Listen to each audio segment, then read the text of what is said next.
All right, everybody, we are live again. Dynasty Samir, search for Uhuru. And today's topic, this afternoon's topic, is 12:36 in Atlanta, Georgia. In Kenya, what time is it in Kenya? Like 8:30 or 7:30? About 7:30. 7:30 in About Kenya. 7:30. About 7:30 in Kenya. Okay.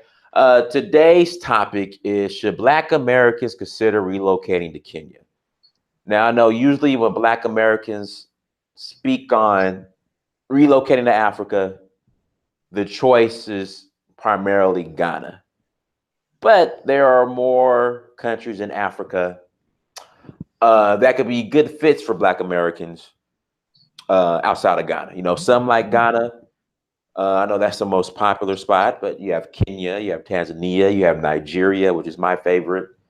I'm not a big fan of South Africa, but South Africa might work out for you. You have Namibia. I mean, you have several countries that are English speaking, so you could, get off the plane and really function. And you have Ethiopia. Well, Ethiopia is not really English speaking, is it? In fact, guys, I will be in Ethiopia. I plan on coming to Ethiopia in December, so I plan on traveling to Egypt and then going to Ethiopia in December. I'll keep you guys posted. But so there are a number of countries that get overlooked because usually the tunnel vision is we have to go to Ghana. And Kenya, I've been to Kenya 3 times. I like Kenya. I'm more of a West African cat. I prefer West Africa. I love West Africa. But Kenya is also a nice place. African Tigress, go ahead and introduce yourself and tell everybody where you're from and all that good stuff. Hi everyone, my name is African Tigress. I make videos on YouTube. Basically what they call a YouTuber from Kenya, Nairobi, Kenya. So basically I make videos on travel, how to travel in Africa, and also opportunities that exist I try to get opportunities that exist in different countries in Africa, like business opportunities, investment opportunities, and such. All right, so Kenya, let's start off with the business opportunities. So what kind of business opportunities are available? In fact, let me back up. So African Tigers, real quick. So the Uhuru Kenyatta passed legislation that if you're an African citizen, a citizen in any African country, you can now get citizenship in Kenya automatically. Is that true? Yeah, but there are conditions that you have to meet. You have to meet conditions and you have to have stayed in Kenya for, just like every other country, there are rules that you have to meet before you're granted citizenship. You have to have stayed in Kenya for a while and stuff like that. Okay, what do you know the conditions? Good conduct, of course. You have to be good conduct, sound mind, and you also have to have stayed in Kenya for about 5 years. Okay, so it's not okay, so because how it was being presented, people were thinking that if you're a citizen in any African country, you can pretty much go to Kenya and get your citizenship, and you're saying that's not the way it works. No, I don't think was it the same procedure for Nigeria. No, I don't think there's a country that you can just easily go and get citizenship. You have to meet a certain conditions. Certain conditions, you have to be of sound mind. You have to be a person who's going to add positive impact to the country that you want to join. Mm-hmm. Well, I know in Liberia, from what it says, if you're of African descent, you could receive citizenship. Sierra Leone, if you could trace your ancestry to Sierra Leone, you get citizenship. So a lot of the countries are different. I know I think either Madagascar or Mozambique, maybe, if you invest $50,000, they'll give you citizenship. So, a lot of the countries are different. Yeah. That's for sure. Every country, but for most countries, you have to meet like the conditions whereby you have to have like really a good record in order to get citizenship. Well, yeah, of course you have to have a good record, but I mean, as far as I would think the majority of African Americans who are coming to Africa would have a good record and a sound mind, because usually the people who don't, Africa's the last thing on their mind. Yeah. So yeah, peace to everybody in the chat room. Make sure you hit that like button as you come into the in the chat. And good morning, Bawoni, to everybody. So yeah. Pardon? No, I was saying Bawoni. That means welcome in Yoruba. Oh, all right. I didn't know that. Yeah. I'm working on my Yoruba. So yeah. So everyone, thank you again for joining. Hit that like button. So what kind of business opportunities are in Kenya for Black Americans who are interested? There's a lot of opportunities in tech, like currently there's a lot of opportunities in tech, in the sense that startups, maybe like in healthcare, agriculture, as long as you're integrating tech with a certain field, fintech and all that, there are a lot of opportunities there, as long as you can show the technological aspect of whatever you're doing, like the IoT, the Internet of Things and stuff like that. There's a lot of opportunities for that. To the point that there are also, in Kenya, you find there are also a lot of people who come to Kenya, and well, a lot of them are white, who come to Kenya and start businesses, and they start startups, like tech startups, and unfortunately, like, you find, like, when it comes to the funding and everything, it's always going to their startups, because the startup has a white co-founder. Well, like what kind of tech specifically? Fintech, healthcare, agriculture, Okay. like, yeah. So in different aspects, you can find, like, someone comes up with in agriculture, there are people who have, like, apparatus where they can measure the soil and then recommend stuff for farmers to plant. In fintech, there are lots of things you can do in fintech. Like in Kenya, we have M-Pesa, that is the mobile money. So people try to innovate around that. So you'd find someone, like, maybe they come up with something whereby, like, that cuts costs, because when you're transacting via M-Pesa, there are some higher costs, the transaction costs. So someone can innovate on how to cut costs on that, alternative means of money transfer and stuff like that. Hey, we have a very random request and question in the chat room. Kelly wants to know, she says you have a great bra. She wants to know where you got your bra from. Bra? Those bras from Kenya? What's that? Bra.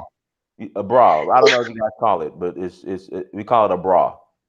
That's what Kelly wants to know. Of course, everything good is in Kenya. Okay, do you know a bra is like I know what the person is saying. Yeah. Yeah, so everything. She wants to know where you what's the name of it. She wants one. Oh, really? Yeah.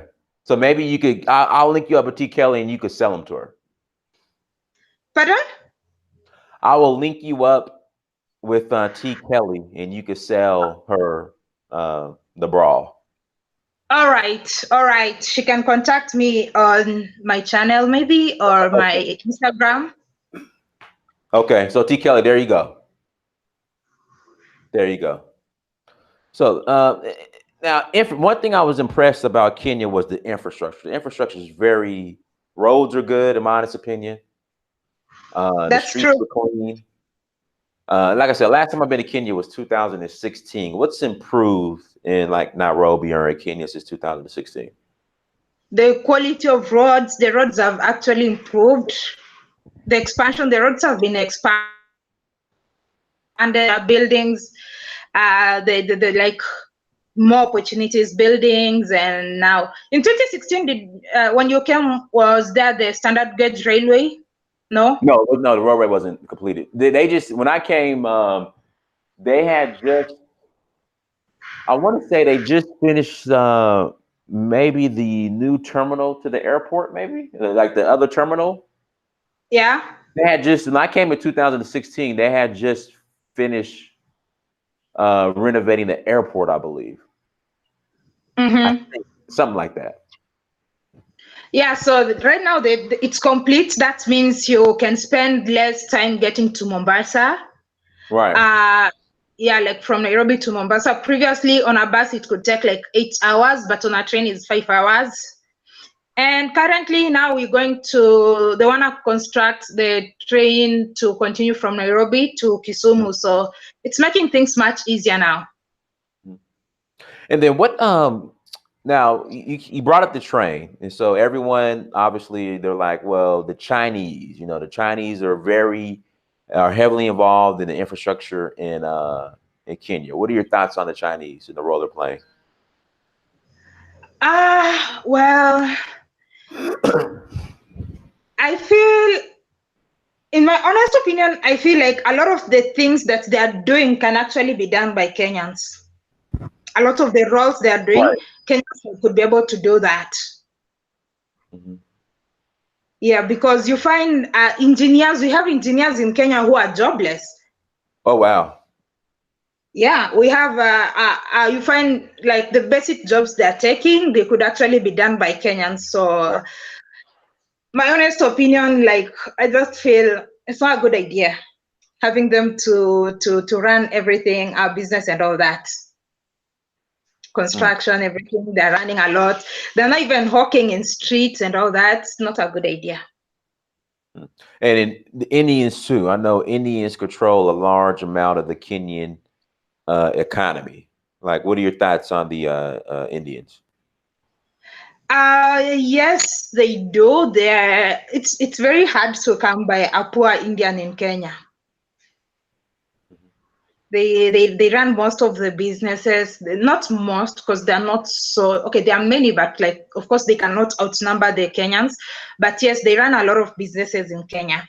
So, and those ones who run business, like one of the top richest man in Kenya is Indian, is of Indian origin, yeah. Right, right. In fact, really, when you're dealing with East Africa in general, the richest, I think Nigeria, for the most part, is the only country where the richest people are Black. Like these other countries, for the most part, the richest people, when you go to predominantly Black countries, especially in East Africa, like Tanzania and Kenya, the billionaires are Indian. Hello. Yeah, I'm right here. Did you hear me? Yes, I didn't hear the last part. Okay, what I was saying, in East Africa, places like Kenya and Tanzania, a lot of these countries, the billionaires are not Black; they're Indian. And the thing about Nigeria, the richest people or individuals in Nigeria are Black Africans. What are your thoughts on that?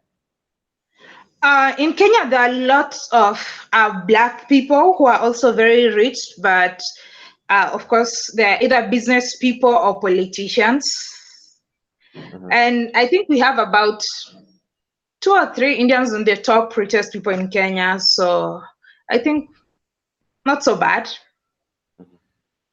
What are your thoughts on let's see here. In fact, shout out to people in the chat room. Somebody brought up land costs. Like if I wanted to buy a plot in Nairobi. It depends on where you're buying it. If you're buying it very close to the central business district, it's gonna be millions of Kenyan shillings. That is more than 10,000, actually more than 100,000 USD. Oh wow. Yes, but if you're buying it in the outskirts, you can get land as cheap as 250,000. That is about 2,500 USD. Like how far? 2,500 USD, 5,000 USD. Basically, in the outskirts of Nairobi, 5,000 USD, you can get a plot. Like how far outside? That could be like 30 kilometers, 40 kilometers. That's not bad. Yeah. That's not that bad. Especially if you're not like really working in the city or need to come to the city every day, it's a good thing. But in case you're coming to the city every day, you'll have to really wake up so early to beat the traffic in case you like have an 8 to 5 job. Shout out to Amir Rod. Have you met Amir Rod before? Amir Rod stays in Mombasa. He's a Black American who lives in Mombasa. No, unfortunately, I would love to meet her when I visit Mombasa. Okay. All right. Well, I'll make sure I connect you guys. offline. And guys, please hit that like button as you come to the chat room. Please hit the like button. So when will the oh, there was another rumor, and I know it's a rumor, that I guess the Chinese were about to take control of Kenya's port, Nairobi's port.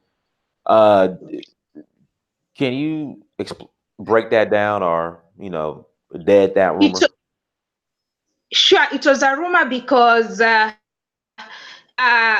was a rumor. The rumor actually came at about when people are talking about Chinese wanting to take control Zambia. So that rumor came about that time. Yes, we have a very huge Chinese loan. We are paying it, I think, until 2032. That's when, especially for the standard gauge railway, that's when it's predicted like we'll be able to complete the amount in 2032. So as long as we're paying, then they're not going to take anything. Okay, but you're saying they have up to 2032 to pay? Like, what are the terms? Do you know like the exact terms of these loans that that China has with Kenya? I don't know the exact terms, but it said that the government property, like resources, like the port of Mombasa, which is like a very big port supplying all the landlocked countries in East Africa, East and part of Central Africa, is one of the things that has been used as a collateral. Mm-hmm. So in case it's not paid, then that could be a problem. Maybe then they would be able to take it. Like I think they took for Sri Lanka. They took who? Like I think Chinese took the port of Sri Lanka a while back. I think so. Yeah, they did. Mm-hmm. I think so too. Yeah, so that we really have to pay the loan, and I just hope like our leaders can be able to make better decisions so that we don't get ourselves into trouble. Mm-hmm. Yeah. Oh wow, wow. Now, Amir Ra, shout out to Amir Ra. Now, Amir Ra, now, as far as the Chinese, when it comes to the building of this railway, from my understanding, they're not. Are they hiring local Kenyans for those positions, or no? Some positions like the low end would mostly be given to Kenyans, but most of the senior positions they give them to the Chinese. And even some positions really, like let me say, like if we could classify the positions to low, middle, and high, even some of the middle positions that Kenyans could handle, they're still giving it to Chinese. Even the high positions, we have a lot of talented engineers in Kenya, but I guess we really need to start believing in our own. Why doesn't the Kenyan government believe in their own people? I think that's the issue that comes from the top. I think they say Chinese provides cheap labor. Mm-hmm. I think that's the thing. They say Chinese provide cheap labor. But cheaper than Kenyan labor?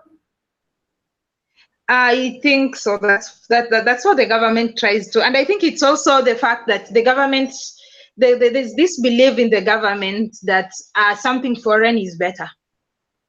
Something foreign is better. In America, we say the white man's water tastes better. Yeah, so that's the same thing. So like they feel like anything foreign is better than what we have. So I guess the Chinese man's rice tastes better, I guess. No. I got that. Pardon? I said, I guess. It's a belief, but no, I don't think so. I don't believe in that personally. How do you feel about Uhuru Kenyatta? Like, how do you feel about the progress that's being made and what he's doing for Kenya? Wow.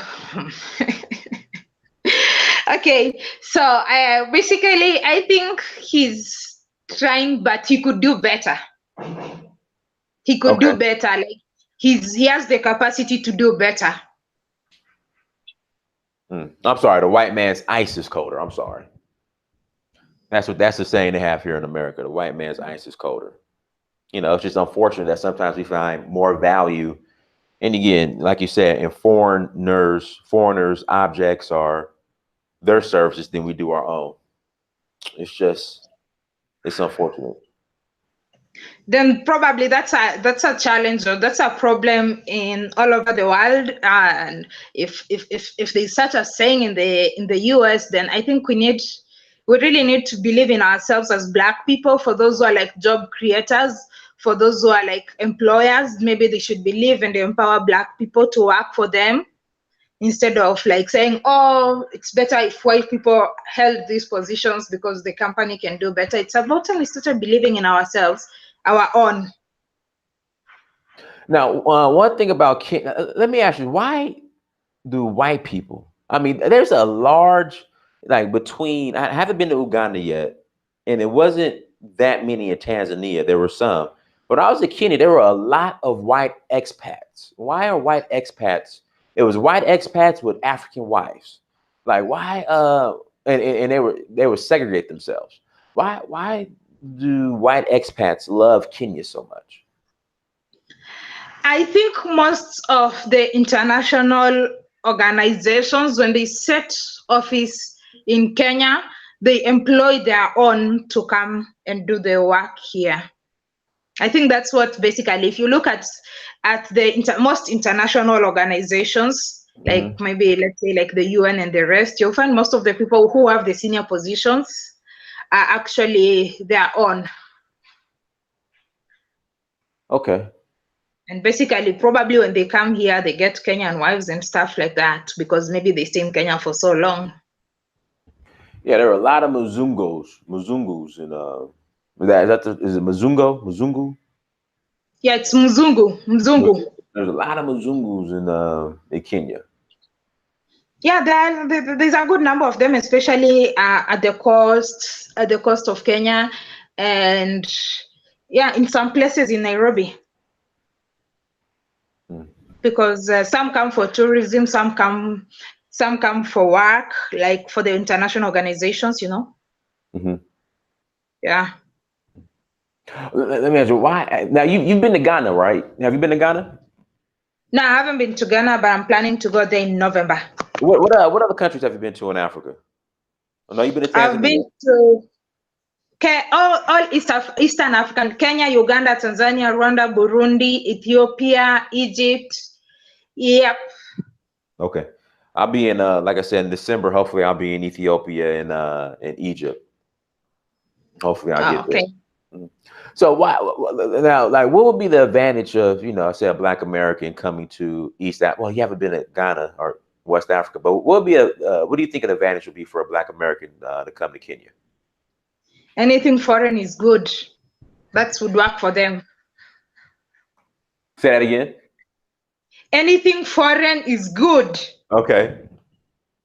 Yeah, so that would be when you foreign people kind of try to really take you more serious or something like that. So probably that would work for them. Guys, I just put the my email in the chat room. If you want to call in, send me an email. Again, if you want to call in, send me an email. Some of you guys, hey, Donnie, send me the link. Like, how can I send you the link if you didn't email me? Send me an email, and then you're more than welcome to call in and ask African Tigress, say a question. So send me email.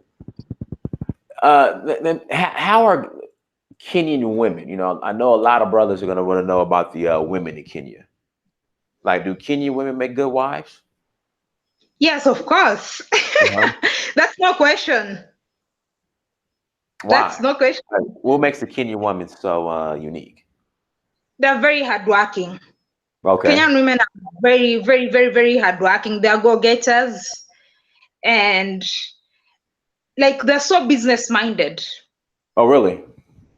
Yes, very well. They're strong women. Yeah.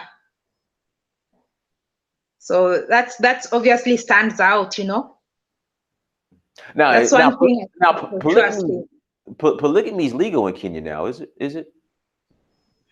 Yeah, polygamy is legal.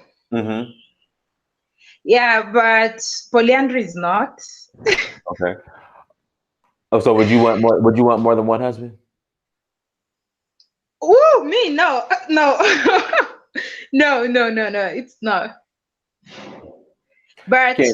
polygamy is legal. Like a man can marry up to 3 or 4 wives. Right. And most of the politicians are men. They're the ones who make the law. They pass it. So even if women in parliament tried to like shoot down the law, it's very difficult because they have the numbers, so they can easily vote for polygamy. And then, yeah.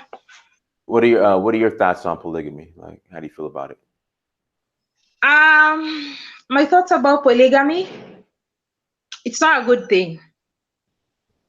I don't think polygamy is a good thing because it's one of the things that causes things like jealousy among the co-wives. And you find in some way there's no human being who can love 2 people equally or 3 or 4 women equally. There's no man who can love women, all 4 women or 3 women equally. So there's one of the family that will be disadvantaged.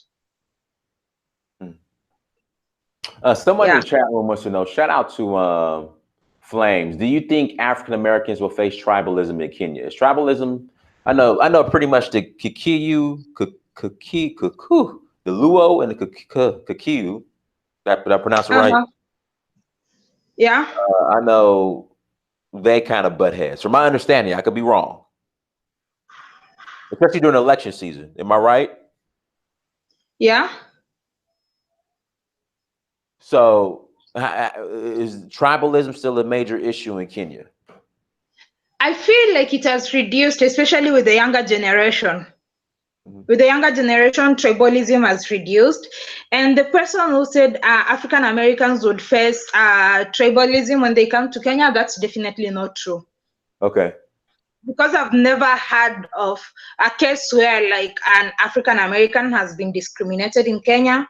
That's not gonna be that's not going to happen, because there's tribalism, but it's not. Yeah, it's actually not to the election season, but it's not as bad. Like I feel like the younger generation are more accepting of other tribes and it's just something that politicians have created. It's just a divide among politicians. As long as we have same leaders. Yeah. Hey, Monday, I just sent you the link. Monday, I just sent you the link. So Monday's about to call in here in a second. Got a couple. We'll take a couple calls. There was another question. Shout out to the Lion King for the super chat. How was your experience in Ethiopia? I loved Ethiopia. I wasn't there for so long because I'm definitely going back to Ethiopia. I actually wanted to go back probably later in this month, but like right now they're having some political issues to explore other areas, because basically I was just in Addis. I would have loved to go back to other areas like Mekele and just the outside areas outside Addis. I loved my experience in Ethiopia, but I can't talk much about it because I went there for a certain program with the African Union. We were coming up with a model toolkit for the African youth. So basically my schedule there was basically like from the AU to the hotel and stuff like that. I didn't have much time in Ethiopia. I'll definitely go back, but I loved it for the short experience I had there. What other capacities do you work with the African Union? It was I've done I've done some programs on governance. On who? Hello? Yeah, I'm right here. On who? Yes. I've done programs on leadership and governance with a certain organization. Okay. So it's through that organization that was called, they contacted different organizations across Africa to select youth to represent their countries in creating the toolkit. Yeah. Okay. Monday, I guess you're calling from your Glow phone. Your phone be tripping. Your Glow phone. He's one of these local phones we got down here in Missouri. How you doing, Dinus? I'm good. How you doing? I'm doing good, man. I have a question for you, sis. Yes. Yeah, how you doing? I'm good. What about you? I'm doing wonderful. You know, according to things that I've been seeing online with Kenya, I can tell that Kenya. I'm not talking about the female because I know the female ain't gonna have a problem with Nigerian men. I know Kenya men hate Nigerian men so passionately, and it's funny to me when I see you guys try to claim the people who take it from West Africa, which everybody know in Kenya that no black person in Haiti, Jamaica, America is ever took it from Kenya. You guys know that. How you gonna hate us or want to take people that came from us? I'm just trying to ask that question because that's how I feel. You know, if you hate West African people, you're supposed to hate everything about West Africans. Oh, okay. The thing is, I think it's something that has really been blown out of proportion. There could have been issues. There could have been issues. There were issues whereby some West Africans were doing like the fraud through the internet, Yahoo stuff, you know, the Yahoo thing. But that does not mean Kenyans really hate Nigerians, because it was Nigerians. The ones who are caught, they were Nigerians. So the government said they put like kind of strict measures against the people because they were like scamming people, getting money on phone and all that, like M-Pesa and stuff like that. But really, we don't hate Nigerians. That's just something that has been blown out of proportion. I understand what you're saying, but me being a Nigerian, I can tell almost every part of Africa have such an approach towards Nigerian, especially Nigerian men. And you know, I'm not saying Nigerian men are innocent. Don't get me wrong. Even where I was born and raised, all these Yahoos there, we created all this shit. I've never scammed people, but almost everybody around me are scams. You know, I don't dispute that fact. You know, but there are still some legitimate Nigerians, just like myself, that feel so upset once people group all of us and lump us as scam. I have never scammed one person my whole life, even though I like the hood I came from. Everybody in my neighborhood I scam. Everybody. I'm the only one who choose not to because I don't have that passion. You know, but like how passionate I am about not being that way, but at the end of the day, I still get that resentment as a Nigerian. So the thing is, the reason why that happens is, you know, Nigerians are the largest population in Africa. Yes, there could be scams everywhere, but you know, when you're like the largest population, chances are when you do something, people would definitely point it out because Nigerians are so many. So it's not like it's only Nigerians who are scammers. They're everywhere. But the fact is, like, because there are many, so people have that perspective that Nigerians are scammers. But I don't believe that all of them do that. It's because Nigerians are many. Yes, and you're absolutely right. You know, when it comes down to that scam, trust me, if I got opportunity, I get into power, I'm telling you, that's one thing I would definitely, you know, eradicate out of Nigeria because I know the kingpins. I know how all those things goes because I lived there for so many years. You know, those are one of the things I really want to, abolish out of Nigeria. You know, I know they don't have too much opportunities, but it's crazy how you just gonna paint everybody like, you know, like even here in America, I face that a lot. You know, I'm gonna look at somebody and say, I heard Nigerians, they're talking to me indirectly. I heard Nigerians are scam and this and that. I'm gonna look at you like, come on, man. You know? So those are the things I really feel bad about it. And if I'm new, I get into power, those are the things I eradicate with passion. I don't give a fuck if you're my mama, if you're whoever you are. Once you're into that, you going to jail. You know? So basically, huh? So basically, you'd agree with me. It's not that East Africans hate Nigerians. It's just because there's a number of rotten Nigerians out there who are ruining it for everyone else. So we cannot say like all Nigerians are farmers. It's just that there are those Yahoo boys who are spoiling it out for everybody else. It's not It's not an East African thing. One second. Monday, your phone, man. You got that Getro PCS. It just echoes everything. Yeah,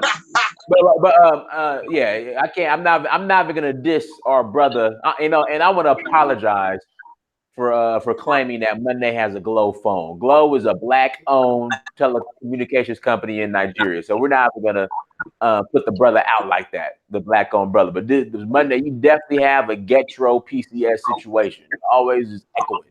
But go ahead, after Tigress. Go ahead. And guys, make sure if you go to Nigeria, make sure you guys support Glow. Is Black-owned. Yeah. Okay. Go ahead. Go ahead, Monday. Or go ahead, after Tigress. Yeah, so like I was saying, East Africans don't hate Nigerians. It's just that it's, as you said, as the caller said, I don't know, I've forgotten his name, but as he said, it's not just in Kenya, or it's not just in East Africa, but it's everywhere. So it's not a matter of East Africans hating on Nigerians. Yeah, it's everywhere. It's everywhere, especially in Africa.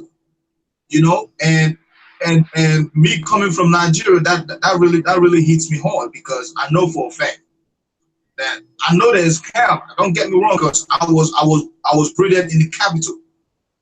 Whoever was my neighborhood driving cars, they all scams. I know that. They even try to get me into it, but I say I don't have that kind of heart.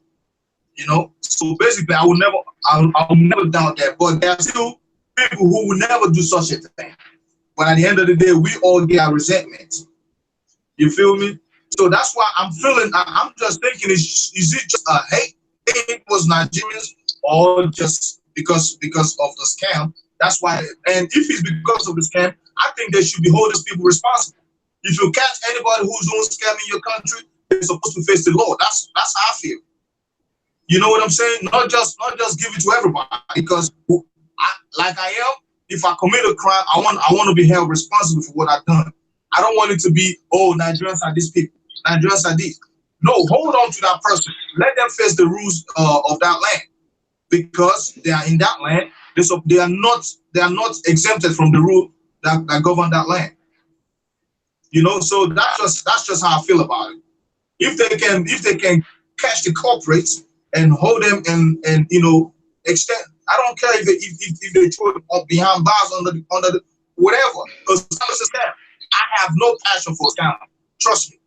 So whatever the law said, let it get cost on that person. But when you lump everybody, oh, Nigerians are scam, oh, Nigerians are this, Nigerians and that, then you're making the whole thing go out of proportion. Brother, go ahead, man. Finish your statement, brother. Right. For every crime, there is a time. If you commit a crime, I would not. If somebody committed a crime, you just like here. I live in St. Louis. There are a lot of shoplifting. There are a lot of criminals down here. But I would never say, oh, all these black people out here, they're criminals. No, if I catch you doing that, I'm gonna hold you down and let the police come and get you. You know what I'm saying? So I will not say everybody in St. Louis is just messed up like that. I think we should learn how to understand, not to generalize people just for one or two people's mistakes. All right, brother Monday. We appreciate you coming on, brother. We appreciate you coming on. All right, man. Omo Naija. No Allah. All right, bye-bye. All right. Okay.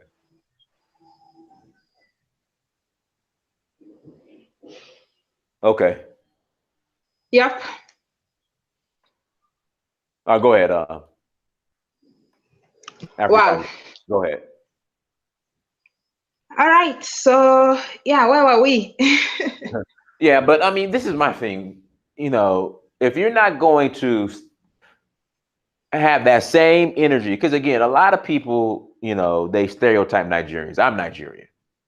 And so my thing is, I understand there are some Nigerians out there that are shady, but if you're not going to have that same energy for the Catholic Church, these missionaries, Indians, Lebanese, Chinese, then leave Nigerians alone. Because if you look at what's been documented in regards to especially the church, the Christian church. If you look at what's been documented, I mean, everywhere in regards to how they have marginalized, raped, pillaged, and destroyed Africa. But we allow the missionaries to come in. We have no problem with them. We allow them to come to Kenya and set up their churches and or whatnot. Then leave Nigerians alone. You know, that's how I feel about it.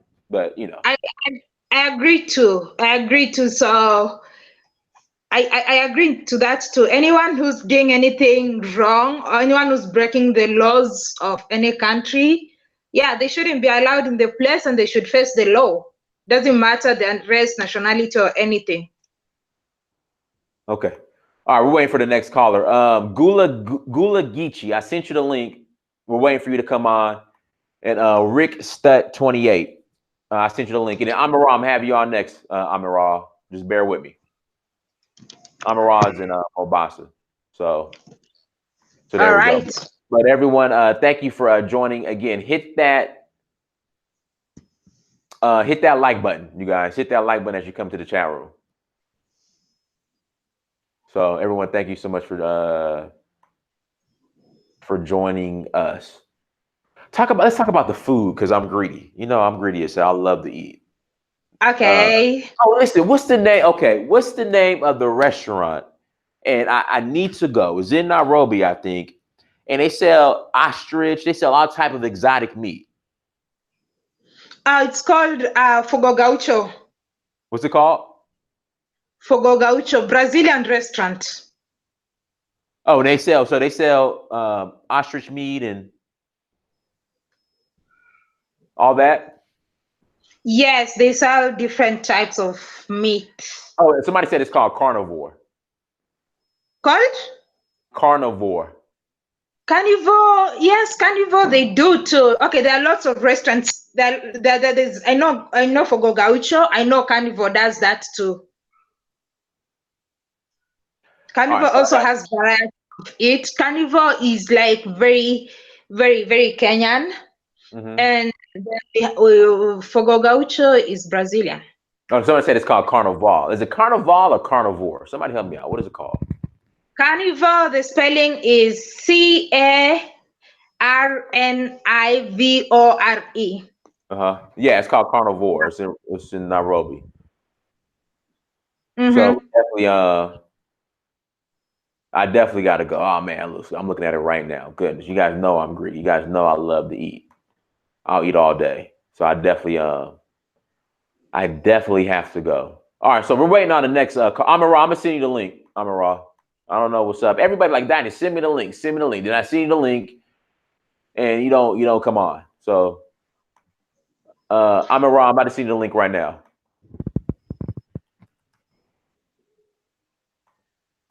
Have you ate at carnivore before? Yes, I have, but I'm not a big fan of meat, so.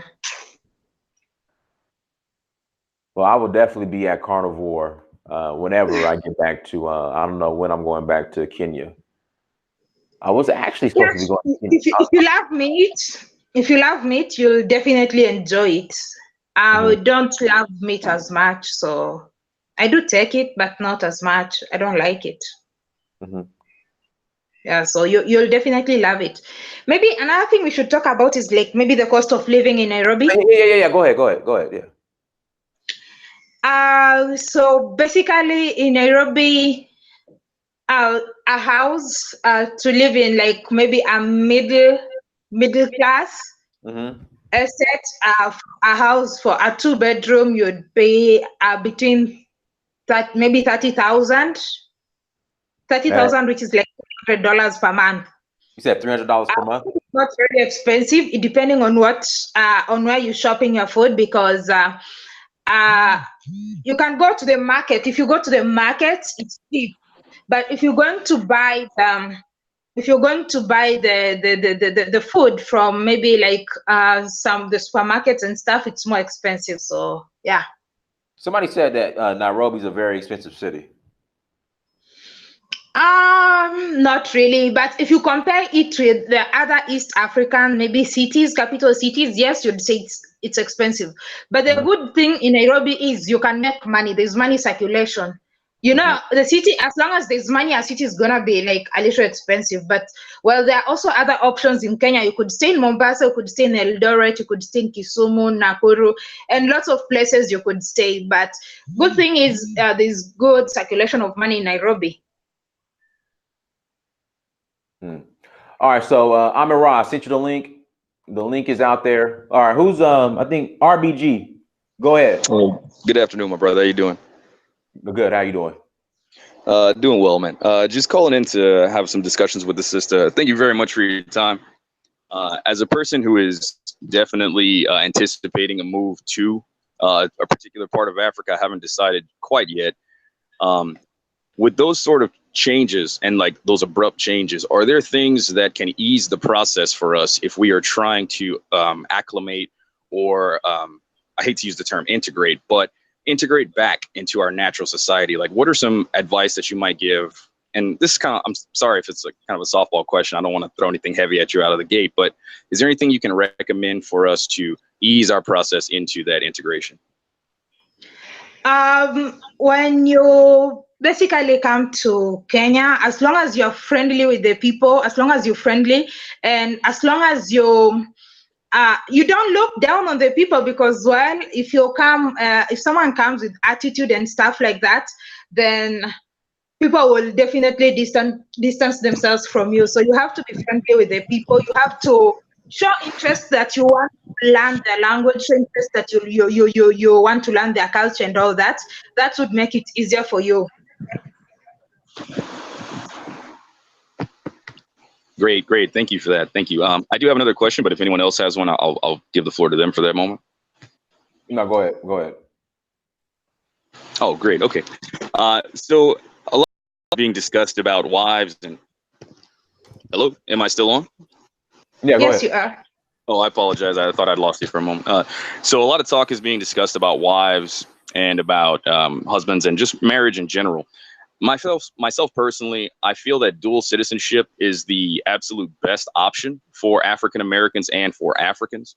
And the reason I say that is because when I view it, it is essentially building a bridge. And a lot of people say, well, we should leave America, we should leave the United States. And I don't disagree with them entirely, but I feel that we are owed a lot from the United States, but we also have a birthright in African countries. So if we're going to have this global power again, why not build that bridge? Why not marry every African American with sense? I feel male or female should be marrying an African person. I agree. We are building that bridge. If she has a family member that wants to come to school in America, well, hey, now, you know, they have a sister-in-law or they have a brother-in-law that's in America. And if things get a little too wild in the United States and it's time for us to let these white people fight it out on their own, then we can go home for a while, let them fight it out and come back. I'm not here to fight anybody for a piece of land that I didn't want to be on in the first place. I just want my money and I want to go home. So I guess my question is, do you think that the general consensus for people that you associate with, or the watering hole, or the conversation that you hear in passing, do any Africans feel that same sentiment? Because a lot of African Americans feel, well, they don't like us because we were told the same thing. Africans don't like African Americans. But do you feel that there is, below the surface level, a lot of people that actually want this same connection? In fact, you've been working with the African Union some. What have you? In fact, I've met Dr. Eric Kana, who's the ambassador to the African Union ambassador to the U.S. But as far as where you're located, Tigress, have you heard any rumblings about that? Like, what have you heard? Personally, from Kenya, I have not had an experience whereby people hate African Americans. Never heard of an experience where people say like, oh, we don't like African Americans. I think pretty much you get along quite well, especially I feel like in East Africa, like Kenya is more advanced and more accepting than most of the places. So Yeah, Okay. that's it. Like, we don't hate African Americans. We love them. I've never heard of any incident where African Americans are getting discriminated in Kenya. But yes, I agree there with the issue of dual citizenship.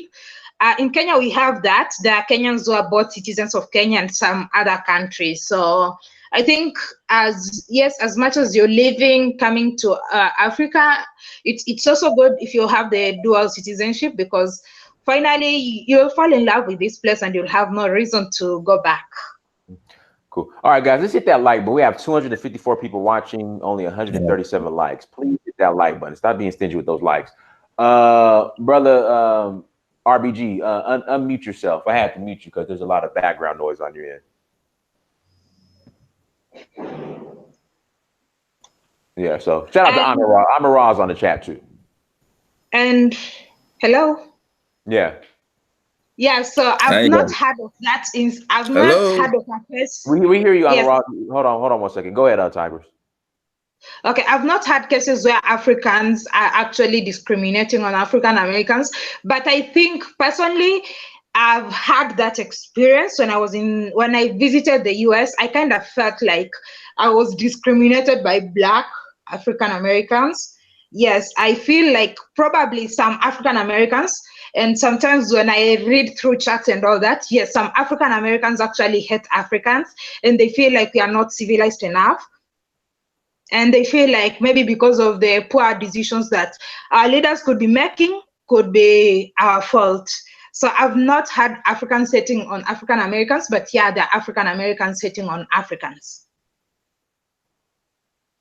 Okay. RBG, unmute yourself, bro. But we appreciate you hopping on. If you want to respond to that, RBG, I can't. The brother's muted. But Amara, you want to respond to that?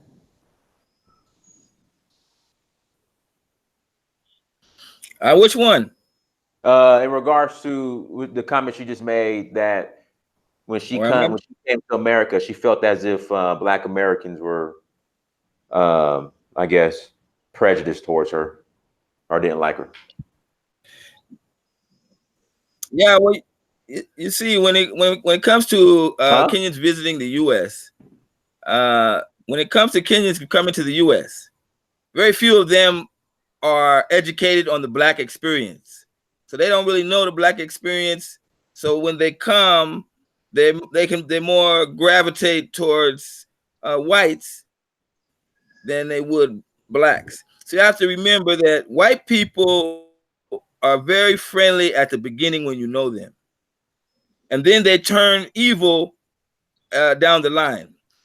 We Black people, we don't trust very easily. It takes a long time to build to get our trust, but once you have it, we'll take a bullet for you. And see, a lot of Kenyans, they don't understand this in the African American exchange, but because of racism and economic oppression, we have this guard up all the time. So like if someone just came up to meet me for the first time, I have to weigh them out. I have to judge them. So a lot of Kenyans, they experience that and they take it the wrong way.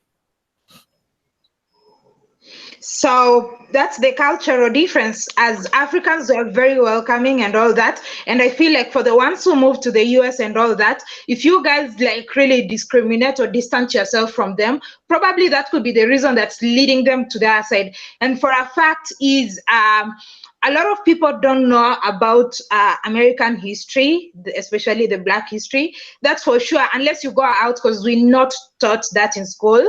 Like, unless you studied history and all that, we mostly study about African history and all that. So if you, as Black Americans, when the Kenyans have moved to the US, why don't you take up the responsibility of welcoming them? Why don't you like really orient them to the environment instead of letting the other people do it? I mean, me personally, well, I think the thing with Kenyans is a lot of them, again, they just, especially Kenyan women, like the majority of Kenyan women I know, in America, they all have white husbands. So I think Donis, I think a lot of them just gravitate to white people. If I may, Donis, if I may comment on that. Go ahead. Hold on, Mark. Go ahead, RBG. So I spent a lot of time on the West Coast during my life. I was in the military. I moved around, but when I was on the West Coast, that was when I really had what I consider my awakening. Some people wake up sooner, some people never wake up. So when I had that awakening, that's when I started reconnecting with people that were originally from the African continent. So I met a friend named Baba from Nigeria. I had a friend named Beza from Ethiopia. I dated a woman named Jende from Senegal. So my connection really began to flourish the more I spent time around these people. And what I began to realize is that many of the Africans that are married to white people use that as an option to get out. And I'm not excusing that action, and I'm not saying that it's appropriate or that it's the right choice, but it's actually something that's been seen in a lot of different sectors, but it's almost the same way. You'll see African men marrying very old white women from like England and Scotland or wherever, and they're like playboys for these women. But when these women die, they get all their money. So I'm not agreeing with it, nor am I saying it's appropriate, but I think that that is the main factor behind it. And it's how white people have always worked systematically throughout history. They come and destroy, they take over, then they come back with a lot of money and prestige, and they say, hey, look what I've got. You want some of this? Yeah, come over here and be with me. And I mean, what can a person say if they're just tired of living in poverty? So it's like a lose-lose situation, but they're taking the less of a loss in their eyes because I get to eat every night, or I get to live in a nice house, or I get options that I feel like I could never get. And it's a system, I feel, and it's designed to make us say, well, why are they always picking these white men? You know, it's designed to make us continuously go in a circle of hating each other. That's just my opinion on that part. Amara, you want to add to that? I was going to say that the reason why you see a lot of Kenyans that are Africans with white people is because there's so many more white people in Africa than there are blacks. So, you know, I've been in Kenya for 21 years. I've been in several relationships. There's so many more white people than blacks. I'm saying there are more white people in Africa than blacks. So most Africans are going to see white Americans more than blacks. So that's why you will see Africans more with white people. Amara, how are there more white people than blacks in Africa? Is Africa? Okay, let me make it real clear. Americans, white and black Americans. There are more white Americans in Africa than there are black Americans. So when you walk around and you see the comment was about with white Americans, and I'm like, you see them with more whites than you would see them with blacks, but obviously it's a very tiny number. And like when I walk around with my wife in public, the people don't know that I'm a black American, and so you see they would just say, you know, you couldn't tell. So I think that's the reason in your observation of seeing Kenyans with white guys. It's very, you know, they do stand out when they do walk around, so you can see them. But they're very few. But Amara, per your logic, when I go to Africa, since I see more white Americans than black Americans, I should just be gravitating towards the white Americans in Africa, but I don't. Well, like the sister was telling you, they're not educated in black history. They don't understand black culture. So you see, when they equate that with what they see on television. So how, you know, but you see, if you look at the movies, white people are always dominant. So in the movies, so they could gravitate and be more interested in white people, even though whites are only 7% of the world population. I don't know, Amara. I don't know about that one, bro. I personally would agree because it comes down to perception. I mean, we've spoken, I'm sure every person that considers themselves quote unquote woke has spoken about our image throughout the world, how black people do not control our image no matter where we are. So True. We don't control multimedia companies. We don't control newspaper. We don't control any sort of media. So our image is controlled by the people that control the media. So with that being said, if a person only sees us in one light, then that is what they've come to know.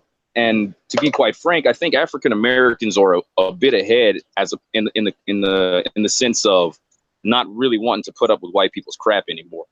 I think that the docileness and the inherent want to be polite that is natural in our nature has been sucked away from us because we've been around these white people for so long. So our African cousins, generally speaking, are very peaceful, very docile, very accepting people, almost to a fault, where we as African Americans have come to a sense, and not to say that no Africans have ever done this, I don't want to give that impression, but we as African Americans have fought tooth and nail right next to these white people in their face, and to the point where we're like, you know what, we don't put up with y'all crap no more. I mean, not to toot my own horn, but I slapped the taste out this white guy's mouth the other night for calling me crispy Flavor Flav, and I slapped the taste out of his mouth, and I don't feel bad about it. But that being said, those are the types of things that predict whether or not we're going to be accepted. The control, the mind control. And one of my opinions on this is that if we made that bridge, these lies would start to break down, just steadily break down. Because sister, I know you've never heard it personally, or you said that you've never experienced it, but myself growing up in the deep South, constantly as a child was told by white people, oh, Africans hate African Americans. Oh, and y'all should hate them because they sold y'all into slavery. Oh, Africans sold African Americans into slavery. They love to push that narrative. They love that narrative. It's not my fault. You know, they sold them to me. So that's something that they love to push. So I don't know if you've been told that, but very strongly. And I actually had a conversation yesterday with a kid I teach martial arts, and his dad was there. And his dad actually said, but they don't like us. And I actually had to correct him. I said, no, man, that's not true. I've dated African women. Like they're amazing. Like they love us. So it's a stigma. It's a stereotype that's been put on specifically to keep us separated. Because my cousin went to Ghana in 2017, and the videos he showed me, he did a panoramic view of the plane, all white people. He did a panoramic view of his. Man. That's how it was when I was when I went to.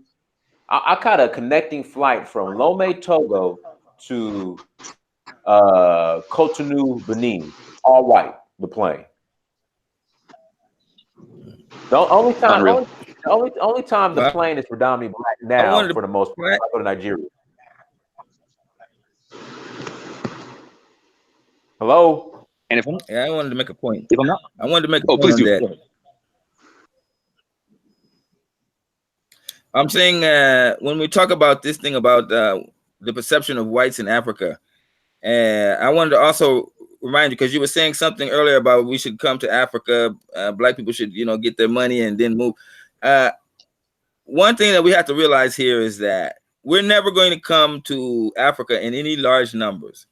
And when you look at the amount of numbers that are coming, amount of black people who are coming to live and move in Africa, the only thing that's going to happen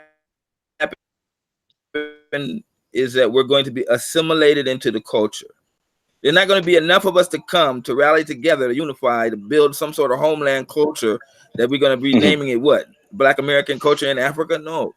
So we have to get this understanding that you coming here, you're going to die here, and your kids are probably going to marry the local people that are here, and they're going to respond to the culture that they're in. So we as black people, there's no cause of rally around and we all move to Africa. No, you're gonna come, you're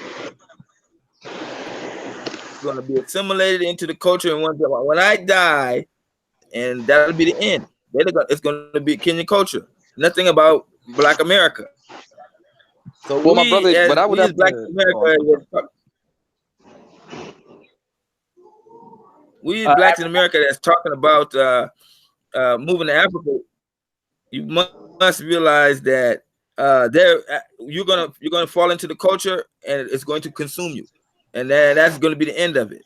Because we're not unified to come as a mass group, and whites can be okay with that if we come like small numbers, because we'll just be assimilated. And my kids are not going to ever care about what happened about racism in America. And that's not going to be something that they're going to care about in their life, and their educational system, and friends, when they have conversations with them, are just going to, that's not going to be an interesting topic to follow. So we have to realize that when you come into Africa, you're talking about being assimilated into the culture. I have to disagree with that, my brother. Respect. Real quick, let African Tigress chime in. Go ahead. African. Oh, I'm sorry. Please go ahead.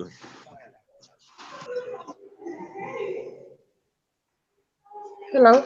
Yeah, I was gonna say go. You can go ahead and add to that. Hello. I cannot hear you clearly. I can hear you. Can you hear me? Oh yeah. So, yep. I was saying, what are your thoughts on the conversation we're having? I didn't get the whole bit of it because it was kind of cracking. So maybe if you could like. Okay, let me ask you this: what kind of Wi-Fi do you use? Because your Wi-Fi, I was going to say African Tigress, your Wi-Fi is perfect. Can you get connect Amira with your Wi-Fi provider? Like, can you connect with the Wi-Fi provider? Amira, get her Wi-Fi provider. He knows Safaricom.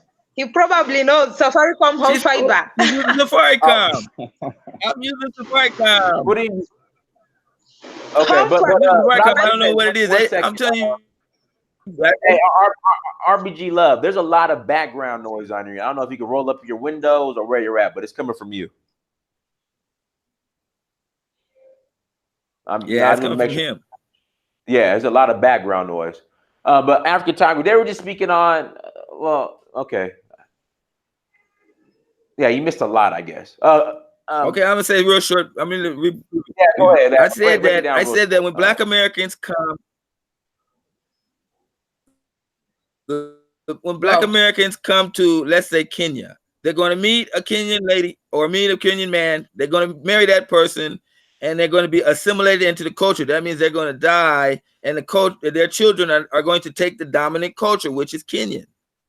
Yeah. You see, my kids, they speak Swahili better than me. They're not going to be. They don't know nothing about racism. Their friends are all Kenyan. What's going to change? It's nothing for my Black American experience or my Black American so-called culture. It cannot survive because there's not enough of us here to gather together to formulate something that would make us have an identity as a people in Kenya. It's just like this Black American is over here, this Black American is over there, like that. That's what I'm saying.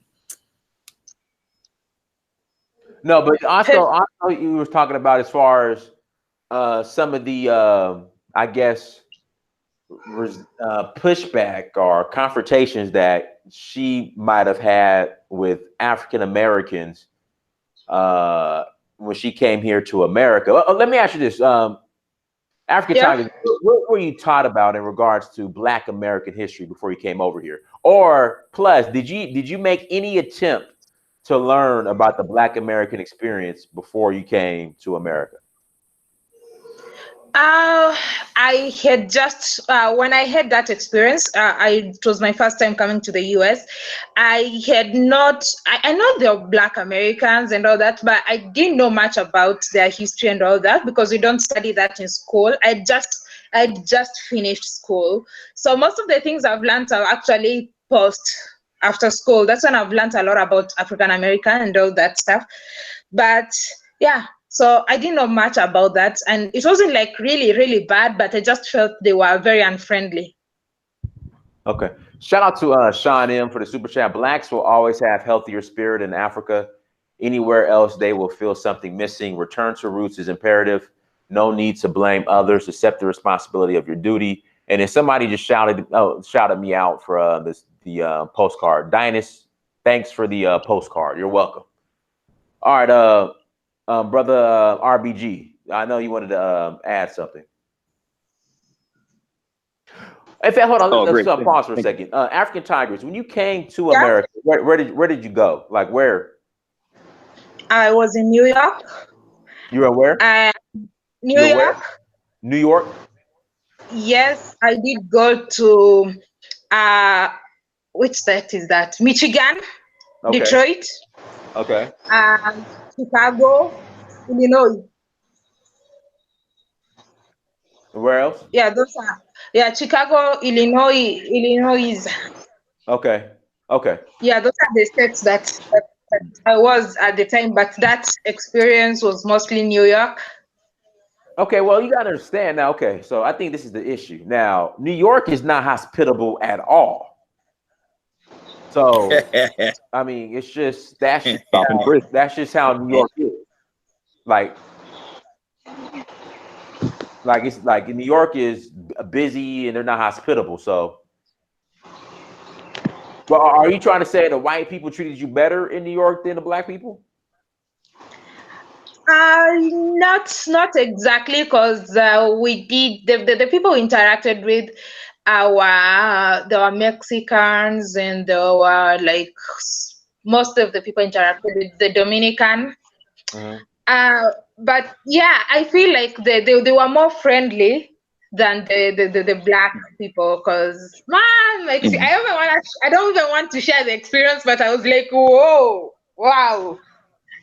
It was great. I don't even want to talk about it, but I was like, wow, I could not believe it. Because, when you're new to a place, like personally, it's easy to gravitate towards a black person because I feel like they would understand, or they would really be more friendly to me than a white person. But I was so shocked.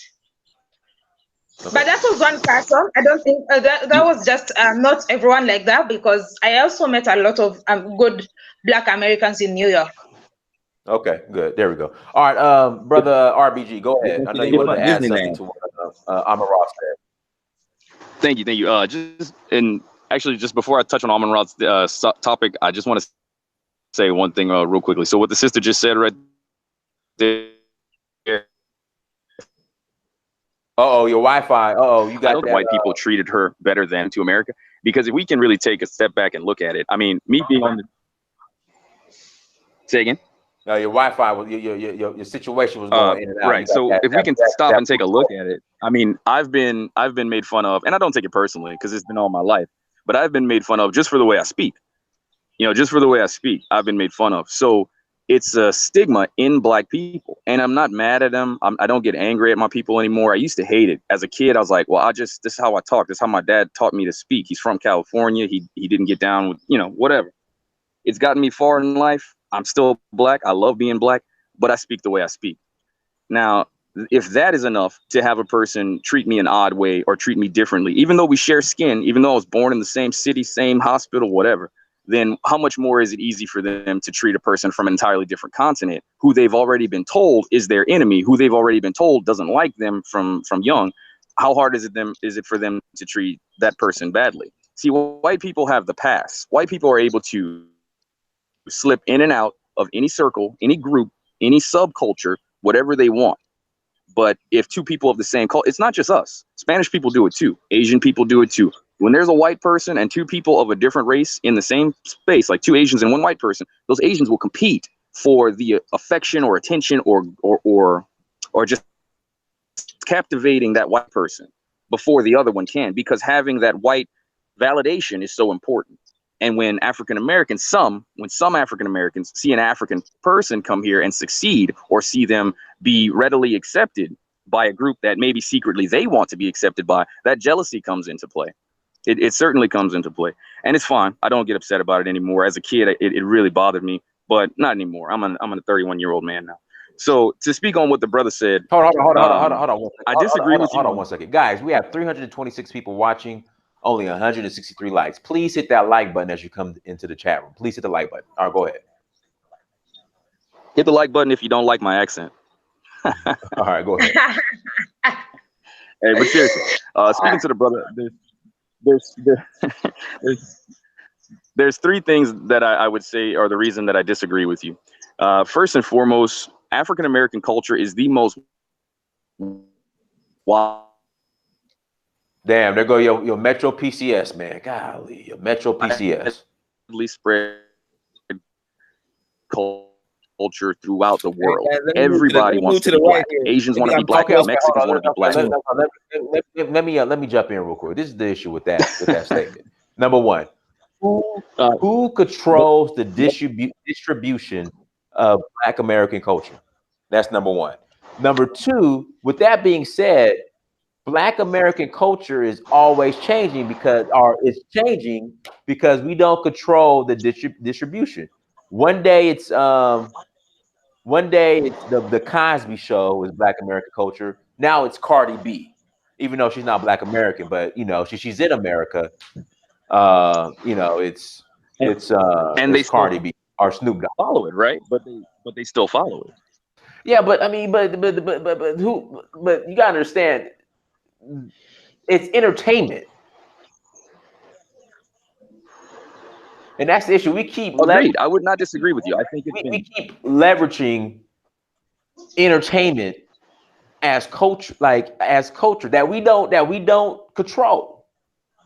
Well, let me express one thing on this. I'm not saying that I agree with the culture. I have a strong disdain for Cardi B. She's not even Black. She isn't even one of us. She insulted Dr. King like she's trash. But regardless, the point of that is even if the message is garbage, even if the message is negative, because it's coming from us and we make things look so cool. You want to see cool? Just watch a Black man walk down the street. So if that's enough right there, that means that regardless of what we do, they want to be like us. We can do the worst of the worst. They still want to be like us. I don't They think. know this. I think these white people know this. I disagree. As far as they want to be like us, maybe to the extent of Eminem, they enjoy the entertainment. Kelly. Oh yeah, we don't realize how much damage has been brought upon us by being taken to America. We have no culture. We have no name. We have no language. People don't understand that. So I don't want to allow the topic to go in that direction, because that was just one of the points I was making to my rebuttal. That was one point of my rebuttal. So regardless of how you feel about whether or not we have culture and whether or not it's positive and whether or not it's ours to begin with, we have an image, and that image is copied around the world. Now, everything else we can discuss at a later time. So we don't have an image. We don't have a culture. You can change the word. It's still, we don't have it. My brother. Okay, so you're saying okay, but see, again, this topic, I have 3 points that I'm trying to make, and again, it's starting to get really stuck on this one, and I don't want to do that. Let me say but this. I understand. Hold on. Let me say this, and then we can move on to your next point. But you have to understand, there's white. Let's keep it real. There's white people who work with some Black sellout, but white people, for the most part, fund it, dominate it, and control it, who decide what the image is going to be and what image is going to be put out there. That's the point I'm trying to make. Absolutely agreed. And there was a time before hip hop was bastardized, before rap music was bastardized. I would consider that our culture. I would consider Grandmaster Flash. I would consider Run DMC. I would consider Eric B and Rakim. That is culture. That is us. That is making something out of nothing.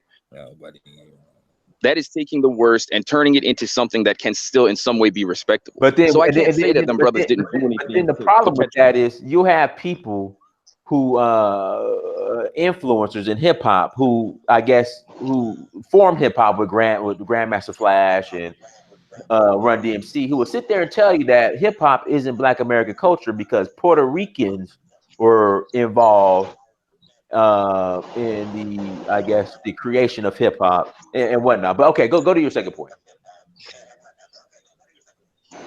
Okay, so my first point was that African American culture is widely spread. Now that's debatable and everything else. The second point that I would make is that the connection. You're saying that there's multiple reasons why when we go to Africa or when we go to Kenya that we'll just be assimilated and we will not have our own identity. Yes. And we will not be a person, right? We will not be. The second reason I disagree with that is because you're twisting it. Don't twist it. We don't. I'm sorry. Have I'm not twisting. I'm not doing it. We don't twist it. I'm trying to. Let me say it clear. You're not. I'm not trying to. We're not unified.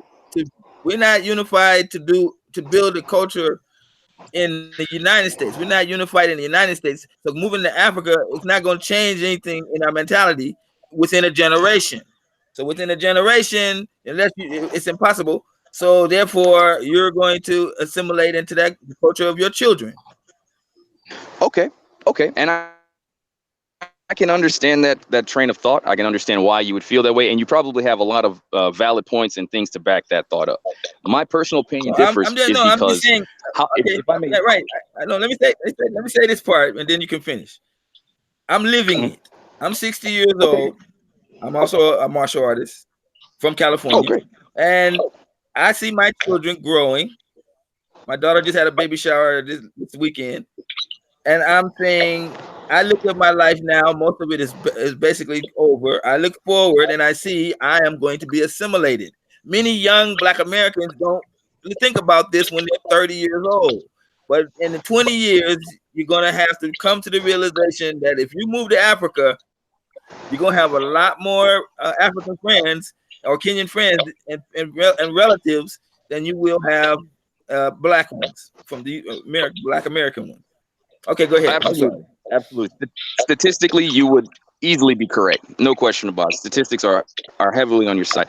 Now, the thing, and that was actually my next question. How old are you? You said you're 60 years old, so you're at the, past the second, third portion of your life, or however you want to put it, 2/3.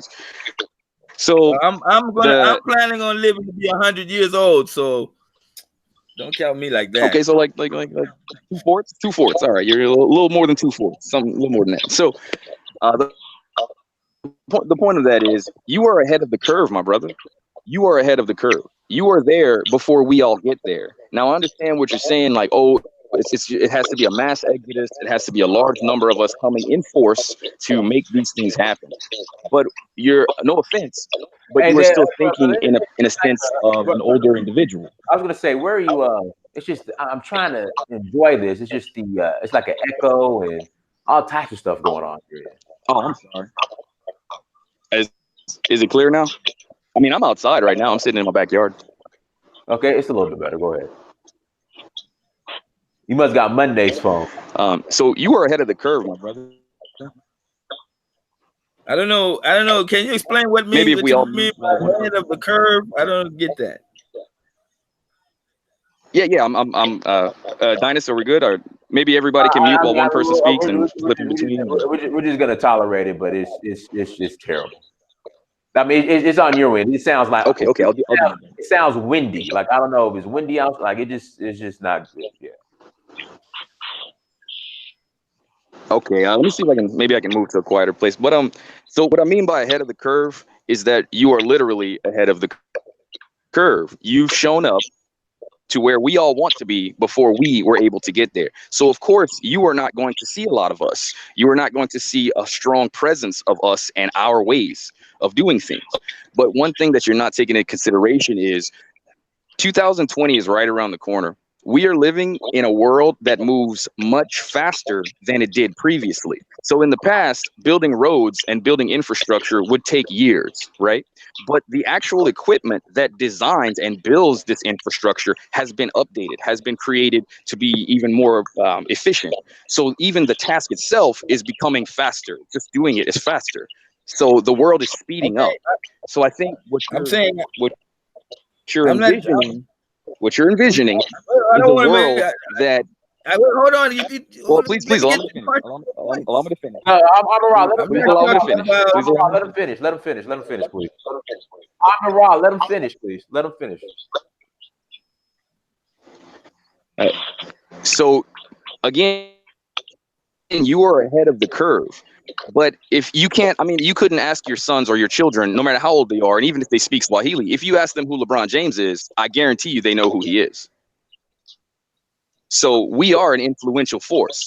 Black people as a whole, regardless if our culture is acceptable, if it's not, if it's fake, whatever it is, we create culture. We are culture. We are style. We are essence. So to say that we can't bring that with us to a new place, I feel is very misguided. Whoa. Because it wouldn't, I don't think it would be a problem. But hold on, this is the problem. No, hold on. This is the problem. You bring up LeBron James. LeBron James plays for a white-owned organization called the NBA. So what can he actually bring to Kenya if it's going to be backed by the white-owned NBA? That's the point I'm trying to make. Okay. And Dinas, I completely agree with that. But see, my point is not on that. That's Tigress that you know who LeBron James is. My point is not on that same plane. I understand that it is white owned. I don't agree with that. I don't support the NFL. I don't support white owned leagues. That's a fact. I mean, it can be disputed if people want to, but I know what I don't support. But the person, the entity, the one that is actually performing the actions, that can't be taken away from that man. That can't be taken away from him. And the inspiration, again, this is the inspiration that it gives. My point is, what can LeBron James bring to the NBA? They don't watch NBA Again, in Kenya. the focus, not LeBron James himself. The focus is the fact that he, a black man, is known for what he has done. It's not about him specifically. It's about the fact that his actions have such gravity that the world knows about it. Now, if white people made the world know about it, hey, that's outside of control. But it's still a black man that is doing it. Now, LeBron James started a school, and maybe that wasn't the best example. But the point is, we have black men who are capable, black men and women, who are capable of providing positive images. And even if it's white controlled, it's still something that a young black child can look at.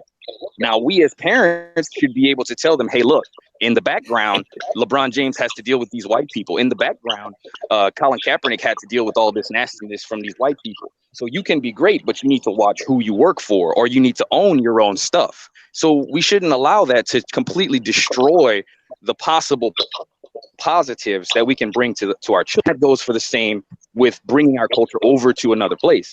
And my third point is the internet. The internet is a complete double-edged sword. It allows white people to work together, communicate, etc., but it gives us those same abilities. And if you notice, a lot of channels on YouTube are connecting with African people.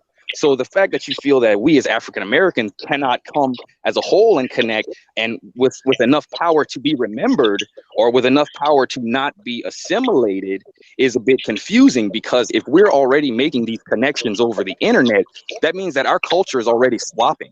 Oh, well, what do you call it over there? Oh, we call it this. Oh, well, we call it this over here. Oh, well, I'm going to move over there and open a store, and I'm only going to sell down south cooking, straight from America. But I was in the South and we selling Southern cooking. Now, I understand Southern cooking is not the healthiest, etc. I understand. But the point I'm making is that by bringing these examples and by interacting with each other, we are already doing what you said is not possible. Real quick, African Tigress. But this is the thing, and then we'll let African Tigress speak. Then after that, I'll bring it to you, Amara. And RBG, if you could please mute yourself. Please mute yourself. Basketball isn't, NBA basketball, how's that black culture? But anyway, African Tigress, what do you think about the statements he's making in regards to the culture? Fact is, I believe you have a culture that you've had for long from your ancestors. But the fact is, when you move to Africa, chances are it could be swallowed. Basically, originally, your people were from Africa. Your great-great-great-great-grandparents were from Africa. And it means the culture that they initially had was African. So you moving to the US, staying there, a lot of interacting with different cultures, it could have created a new culture. But when huge numbers move to Africa, chances that it's gonna be swallowed back. It's going to go back to what it was initially.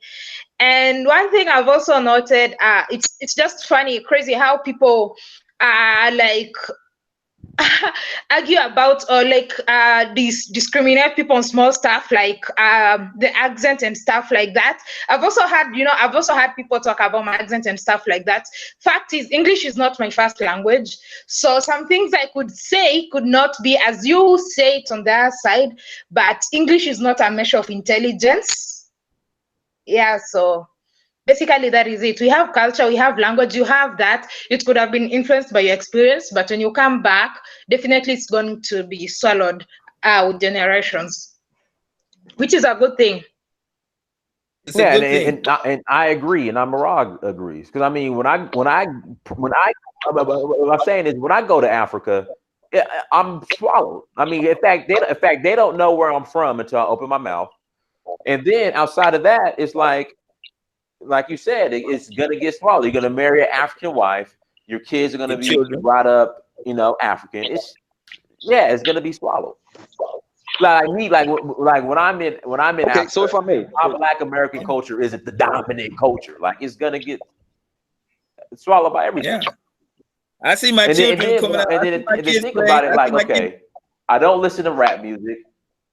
I dress like when I travel to Africa, I dress, I wear the traditional clothing. I don't listen to hip hop or rap. I don't play basketball. So why are we limiting culture to hip hop and ducking a basketball? Like that's not culture. That's what I'm saying. That's why I'm confused. Well, they listen to hip hop. In my opinion, it's not so much limiting. It's not so much limiting, or if it is limiting, it's not by choice. Now let's take a look at the situation. Where are we? Where were we mostly born? In America, right? How long did it take? We're given or allowed, quote unquote, the same options as others. So those are landmark events. Yes, they're in white leagues. Yes, they're doing whatever. But when Muhammad Ali knocked white boys out, can't nobody say they were complaining about that. Can't nobody say that's not part of our culture. So even if you don't like the culture, because it sounds like there's a lot of things that are displeasing about the culture to some people, that's fine. I'll play the devil's advocate. If that's the case and we go to Africa countries, I mean, what's the point of even holding on to it then? Why not be happy that your children only speak Swahili? Why not be happy that you don't have to be known as an African American when you walk around? So it's like either we enjoy the fact that we are not celebrated for being African American, or we are happy about the positive things and we present the positive things as an image to the world. Black American is something that was created by the white man. You need to shed that.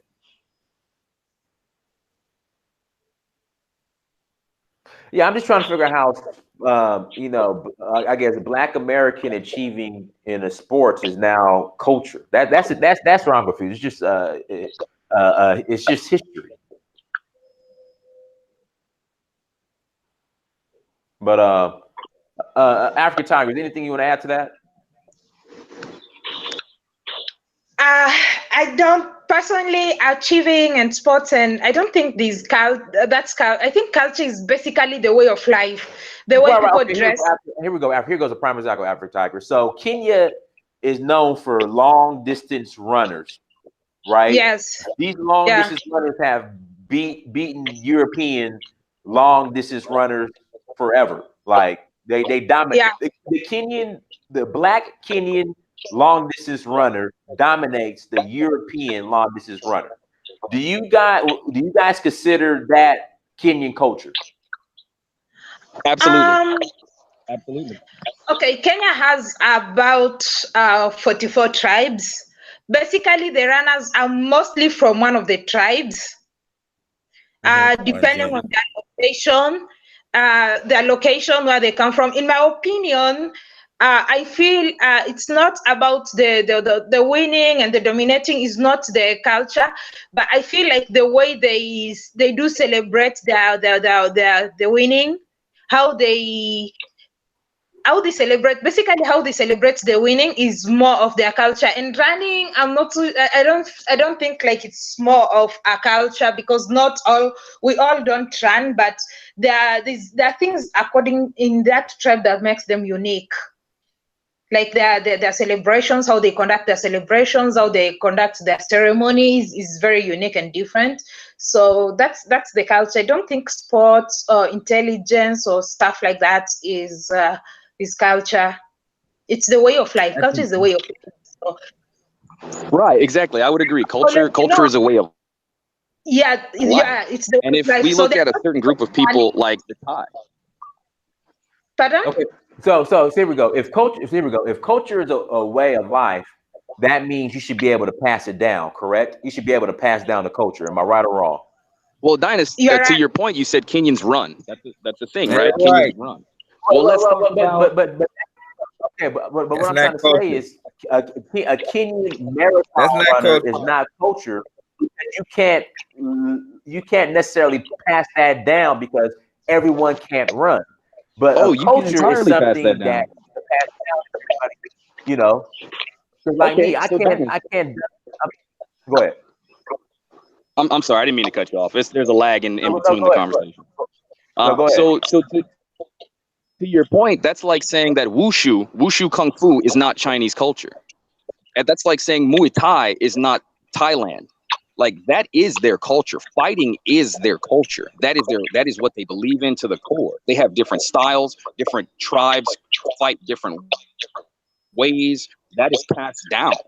So to say that what we have experienced and what we have taken over and shown that we are prevalent in cannot be considered culture is strange. Okay. Okay, to me, you see, running is talent. And Ethiopia also has good runners too. And the fact is, find like those people now, like they are running everywhere. Like the runners, you don't get them running everywhere. That's why I said it's the way of life. You don't wake up in the morning when you're in the region and you're seeing everybody running, and it's not that their children or their families, they're all runners. They could train them, yes. So would that not be considered a way of life? Isn't that a way of life, meaning a culture? Hello? Okay. Hello? Yes. I wanted to try to get a quick point in because let me try to get my quick point in. And let me just say it straight. You know, I'm usually one who just tells you straight. We don't have a culture. If you're gonna name a culture, blacks are American. That's the American culture. That's what they have. Now you got ways like black ways, just like Chinese American have Chinese ways, and Irish Americans have Irish ways. But that's not culture. That's why I say that all black people living in the United States are Negroes, and I know people hate me when I say that. You either one that America, but that's what I'm saying. You don't have a culture. That's what Negro means. It's Latin for dead body, spiritually dead, necrosis. That's where Negro comes from. It's Latin derivative. You have nothing, and I'm saying that I can bless my people's heart. You know, they're trying to. They don't want to believe that they have been done so badly that they lost their identity. Your identity is in Africa. You must move here. Your whole culture is here. You assimilate into your culture. It's nothing you're gonna bring. It's nothing I brought from the United States, like dance moves or talking about America. I play American football to a group of Kenyans, and they tell me no, that's not football. You know what I'm saying? So that's sports and things like that. That's not culture. And you looking at too much media. American media is not the only media in the world. If you go to America, they're going to tell you the Super Bowl is the greatest game in the world. That's because they have been propagandized to believe like that. And since we're in America, we believe the same thing. All right, God bless you. You can try to keep on saying football, LeBron James, none of that. You know that's just nonsense. You don't have a culture. You don't have a language. You don't have a land. You don't have a flag. You don't have nothing. We do have a flag. My name is the actual flag. Literally, RBG is the flag. I'm saying, Marcus Garvey. I'm saying a flag or is a symbol. A symbol. People have symbols. You understand what I'm saying? So the red, black, and green flag. I'm just pointing this out to you. But please don't be semantic. The red, black, and green flag not exist? There's no culture. Blacks don't have a culture. You are American. You have to, and you're tied to American culture until you leave and come back to the motherland and accept the culture of the motherland. Okay, great. So again, just to clarify, so what I said earlier about wushu kung fu and about Chinese New Year, how you will see wushu and different. Not all Chinese people know martial arts. The majority of Chinese people don't know martial arts. I never said that. Listen, please hold that thought. Okay, just hold your speech. For example, listen closely. A culture is not something that every person has to participate in. A culture is not something that every person has to participate in, but it is very specifically known to their genetic. Brother, please allow me to speak, man. Let's talk sensibly. Okay, a culture has I know, to be but known. I'm saying listen to yourself when you speak. Listen to yourself when you speak. How you gonna say everybody don't have a culture? Brother, there's no need to yell, man. There's no need to yell, bro. Let's be civilized. So, as I was saying before, your definition of culture and my definition of culture seems to differ, and that's fine. I'll go and look it up. And better clarify the definition after this conversation. The point I'm making is certain things cannot be denied as being part of a culture. Muay Thai is inherently part of Thailand's culture. There is nowhere you can go and not be engulfed in Muay Thai. I've been to Thailand. It is a fact. I've been to Phuket. It is a fact. Nowhere you go can you not see Muay Thai. When you go to China, mainland China, you will see Wushu. You will see Tai Chi. You will see Shaolin. You cannot tell me that the Shaolin temple is not a cultural thing. That literally is like it doesn't make any sense. Okay. So, but this is the thing. Again, Can I make a quick point here? The Thai man dominates, controls his Muay Thai culture. The Chinese man dominates, controls his Shaolin culture. Black people. Let's be clear on that, though, Diamond. They did not create those things. They did not create those things. Okay, I'm not even worried about hip hop. I could care less about hip hop. Those people did not create that. Martial arts came from India. India at the time. Oh my God. Was black. India at the time was black. There is documented proof that the people in China. Okay, please listen to me, but let's not go martial arts, okay? The largest martial art in Kenya. The largest martial art in Kenya is Kempo. I'm the one who introduced it in this country and brought it to be the largest martial art above Shotokan and above Taekwondo. So please, martial art, let's not go there, okay? The oldest. No, I'd rather we did go there. I'd rather we did go there. I'm not here to toot horns. I'm not here to toot horns and sound cool and sound like I did a lot for the look. We're here to discuss. I'm saying the martial arts didn't start in India. I'm not here martial to arts started in Africa. The oldest example of martial arts is in Africa, not in India. Did you hear the part where I said India was a black nation at that time? Did you hear that part? Did you miss that part? Oh no, I stopped because all the listening documented when evidence, you said, even found in China. I stopped listening when you said martial arts was in India. Martial arts came out of India. Okay, I stopped listening there. Okay, martial arts started in Africa. The oldest documented form of martial arts is in Africa. Documented in Africa, not India. So let me ask you. So we can move on. So hold on, RBG. So we can move on. Great. So we're agreeing. So we're agreeing, right? We're agreeing right now. Okay, RBG. So we can move on. At the end of the day, martial arts came from us. At the end of the day, martial arts came from us. That's great. We can agree on that. Okay. At the end, the point is, if martial arts came from Africans, if martial arts came from Africans, then does that not mean that it is part of our culture? Yes, it was stolen. Yes, it was spread all across the world. But if we created it in Africa, as you just said, then again, it is part of our culture. So even if we lost it and then came back to it and started beating the piss out of these people because every time they let us in a sport, we take over, then maybe it proves, hey, we originated all of this. So I don't understand your point. Because if it started in Africa, then it's okay. Let's move on. So this is my question. And for African Tigress, here we go. Yes. What Black American culture do Black Americans import into Africa, or we'll say Kenya? If you can answer that question.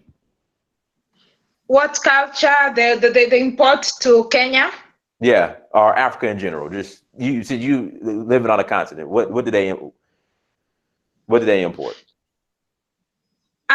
Well, basically, I cannot answer for that because I am not very well versed with the Black American culture. I think now you, as Black American culture, you should tell us this is our culture and this is what we bring into Africa.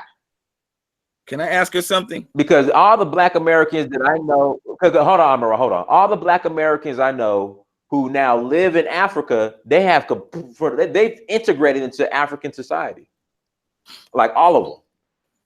Yeah. So I don't know what Black American culture, in quotation marks, is being, I guess, imported by Black Americans to Africa. I want to talk about that. Because all the ones I know there, they've all integrated into African society. I mean, we created so RBG. I wanted to point that. Okay, so I wanted to make a point on that issue. We created breakdancing, just so we're clear. That started in New York. All right, so RBG. So to say that we have no culture is foolish. Like that's like saying basically we started off here. I'm sorry, guys. I would like to ask if RBG. This is my question.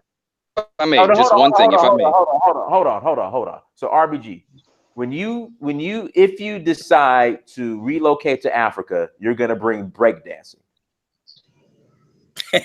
Brother, when you say it that way, it sounds very condescending. It sounds very condescending. I'm just saying, like the idea. But see, here's the thing. Okay, no, absolutely, I would. No, genuinely. Let me explain why I would. I genuinely would bring breakdancing back to Africa.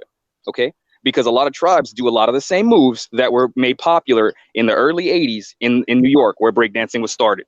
Now let's make something clear. Asians have completely taken over. Let me make it clear. You do realize breakdancing came from Africa. Great. That's another thing that we started that we forgot that we went right back to. Okay. Now let's take into consideration. Have you ever heard of Red Bull? Have you ever heard of Red Bull BC1? But how can breakdancing be Black American culture if they were already doing it in Africa?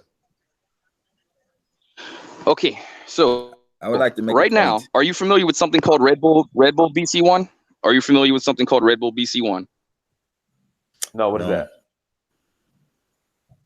Okay, Red Bull BC1 is a contest that is put on by the Red Bull Corporation. It is a breakdancing contest that goes all over the world. White-owned corporation. Go ahead, brother. Please let me finish, brother. Please let me finish, brother. Please, brother, let me finish. No, man, no. Please let me finish, brother. Go ahead. Come on, man. Go ahead. The point, listen, I understand it's white owned. Y'all getting too caught up on that white owned part. Listen, I'm not saying it's okay to be white owned. That's a side topic. The focus is the fact that something created by us, where it was created, who cares? Africa, great. America, great. It's ours, regardless. Something created by us has been taken over and monetized once again. And now we are at a point where we say, well, we didn't even really create nothing. Meanwhile, these people are constantly making money off the things we created.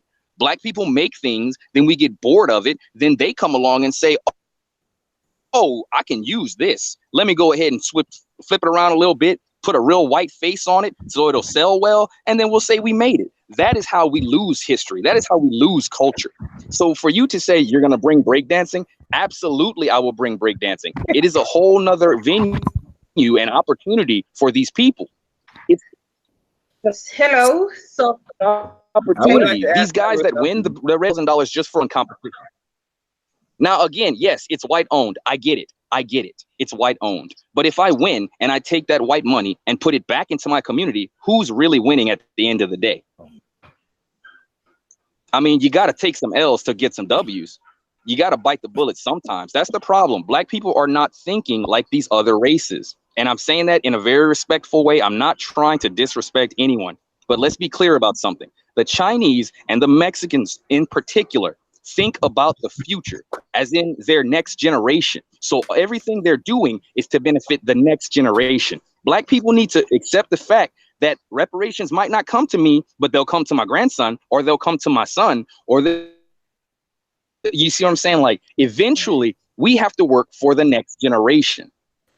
So to say that we came to America with nothing, we're nobodies, we're blank slates. Now we're going back to Africa as nobodies, as blank slates. So we're just being bounced around as nobodies. Yes, we get to go back and assimilate and be part of what we originally were, but do we have to completely forget who we are now? Do I have to say, oh, everything about me and what I've done in my history is bad, and I need to go home and be good again and be part of the good? It's just too black and white. It's far too black and white. Go ahead, Amaral. Oh, her name is Tigress. Amaral, go ahead. Yes. Tigress, go ahead. Tigress, go ahead. Tigress, go ahead. Go ahead, Tigress. Yeah, so I wanted to add something. You've seen all the things that they say African Americans invented. And then when you argue it out, they eventually say, oh, that one came from Africa. It simply means we are not different. We are just the same people who've grown in different parts of the world. And our culture, probably most of the things you're saying, yes, they come, even as much as they say they come from Africa, it is because you originally were from Africa. And that is, we're just the same people, only that you grew apart. And maybe some things could be a little different because of the interaction with other people. So really, basically, I don't know even why we're having this argument, because we're just the same people. And that's my point. And with the breakdancing, they were doing that in they've been doing that in Africa. So how can you import something to Africa that's already there? That's my point. It's all African. Yeah, Black, it's all here we go. Black, here we go. Hold on one second. Black American culture, Black American culture is African culture. I mean, there it is. All right, go ahead. Yeah, so African American culture, actually African culture, that has some kind of how can I put it, that has some influence from the other races. It's basically just African culture with some influence from other races. Well, I wanted to say they were not breakdancing in America. No, they were breakdancing. They were breakdancing in Africa already. Like I said, Black American culture is African culture. I mean, it's all the same. But go ahead. Yeah. Go ahead. Well, I wanted to say. Oh, thank you. Woo. Okay. Tigress, can she tell me what part of Nairobi? I mean, what part of Kenya she's from, or she's in right now? She's in Nairobi. I'm in Nairobi. Okay, when we were talking about the martial arts, I went to notice some martial art group on the news or something like that, and they were wearing black uniforms instead of the white taekwondo or Shotokan. Have you seen them with the ones wearing black uniforms? Where? I'm saying, have you seen any martial art in Kenya? Yes, I have. Where the practitioners. Now, if you've seen those uniforms, the ones in black, that's Kempo. Now, I came to Kenya in 1997 in Kempo. Yeah, I introduced Kempo into Kenya. I'm sorry? Oh, all right. If I may, just to interrupt real quickly, the chat is making some very valid points. Jazz music. I mean, I don't claim to be an aficionado and in any way on history, but jazz music. I mean, there's a lot of things that can be. It's now the largest. I didn't interrupt him while he. Yes, that's great, my brother. I wasn't finished. That was in the middle of a sentence. So I'm saying.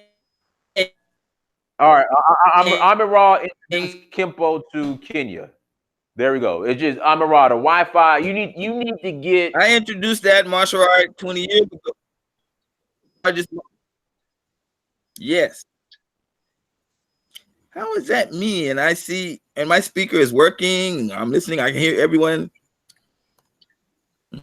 The point I'm making at the end of the day, RBG, is all the Black Americans who relocated to Africa have completely integrated into African society. They're not worried about no hip hop. They're not over there breakdancing.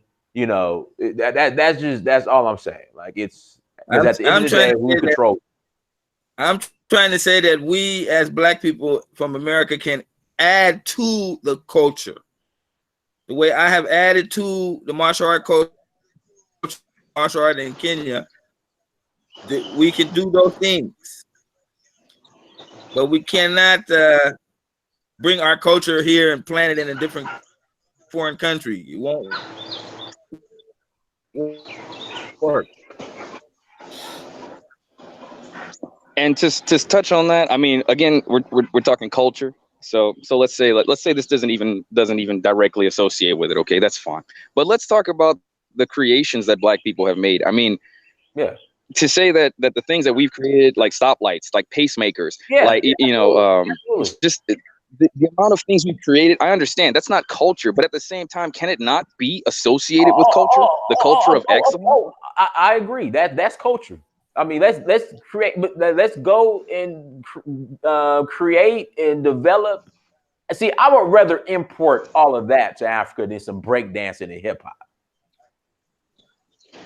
But see, Dynas, you cannot have, okay, it's called bread and circuses. And not in the sense that we are providing bread and circus to keep people preoccupied. Not in that sense.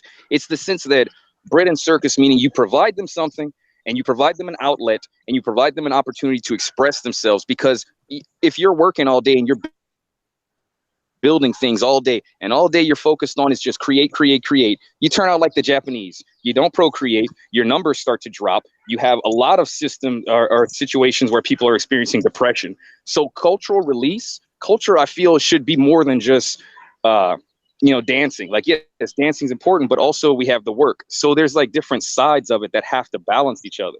So they should all be considered culture for us, because we have so little. So why take away the very little that we work so hard to pull out of nothing?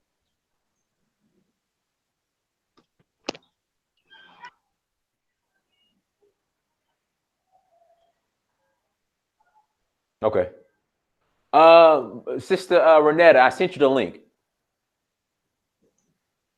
Would you guys gonna say anything you'd like to share in closing? No, I genuinely appreciate the time. I know I joke around in the chat sometimes, but I genuinely appreciate you, Dynas. The things you do for the community is very serious, and I entirely respect you. And I'm not just saying that. I just feel that if we're going to be doing things and we're going to be having these conversations, all of these conversations should end with action. Mm-hmm. All of these conversations should, at the end of the day, have some sort of steps that we as individuals that are listening to you can take. And it's not just giving money. It's, hey, like, excuse me. And I'll close on this. Earlier, the brother said, Black people aren't doing anything. Or I don't want to paraphrase, but I feel that Black people are definitely making very strong progress at a very fast rate. Eric Garner's children are now in the political system. Their father was choked to death, murdered. And now they said, you know what? I'm jumping in this political system. I'm going to change it from the inside. Black people need to unite worldwide. There's no question, the diaspora. So if we're going to unite worldwide, why would we all unite and then all come to one place to where they can just bomb us all and be done with it? We need to take over everything, because that's how it was and that's how it should be. And I don't feel bad saying that in the slightest. Mm-hmm. So action speaks louder than words. All these brothers with life insurance policies, they're older, they're in their 70s or whatever, and they're marrying these young white women. Don't do that. Go to Africa. Find a young African woman. If you're there just for the sex, or you're there just to have a good companion before you die, give that money to a Black person. Simple. You're not going to need it. You're gone. You want a trophy wife? Hey, man, go get an African one. Simple. At least that money's going back. At least that money's coming back at the end of the day. But thank you, Dynas. I appreciate the time. I appreciate you allowing me on your platform. If you ever want to have me back on the program, please feel free to email me. I do things for children as far as like free classes, free martial arts classes, things like that. I'd love to get with you. The brother that was on your channel previously that does martial arts, I would very much like to speak with him. I'm in the process of starting some things, so look forward to that in the future. Okay, cool. All right, brother. Thank you for coming on. Thank you. Thank you.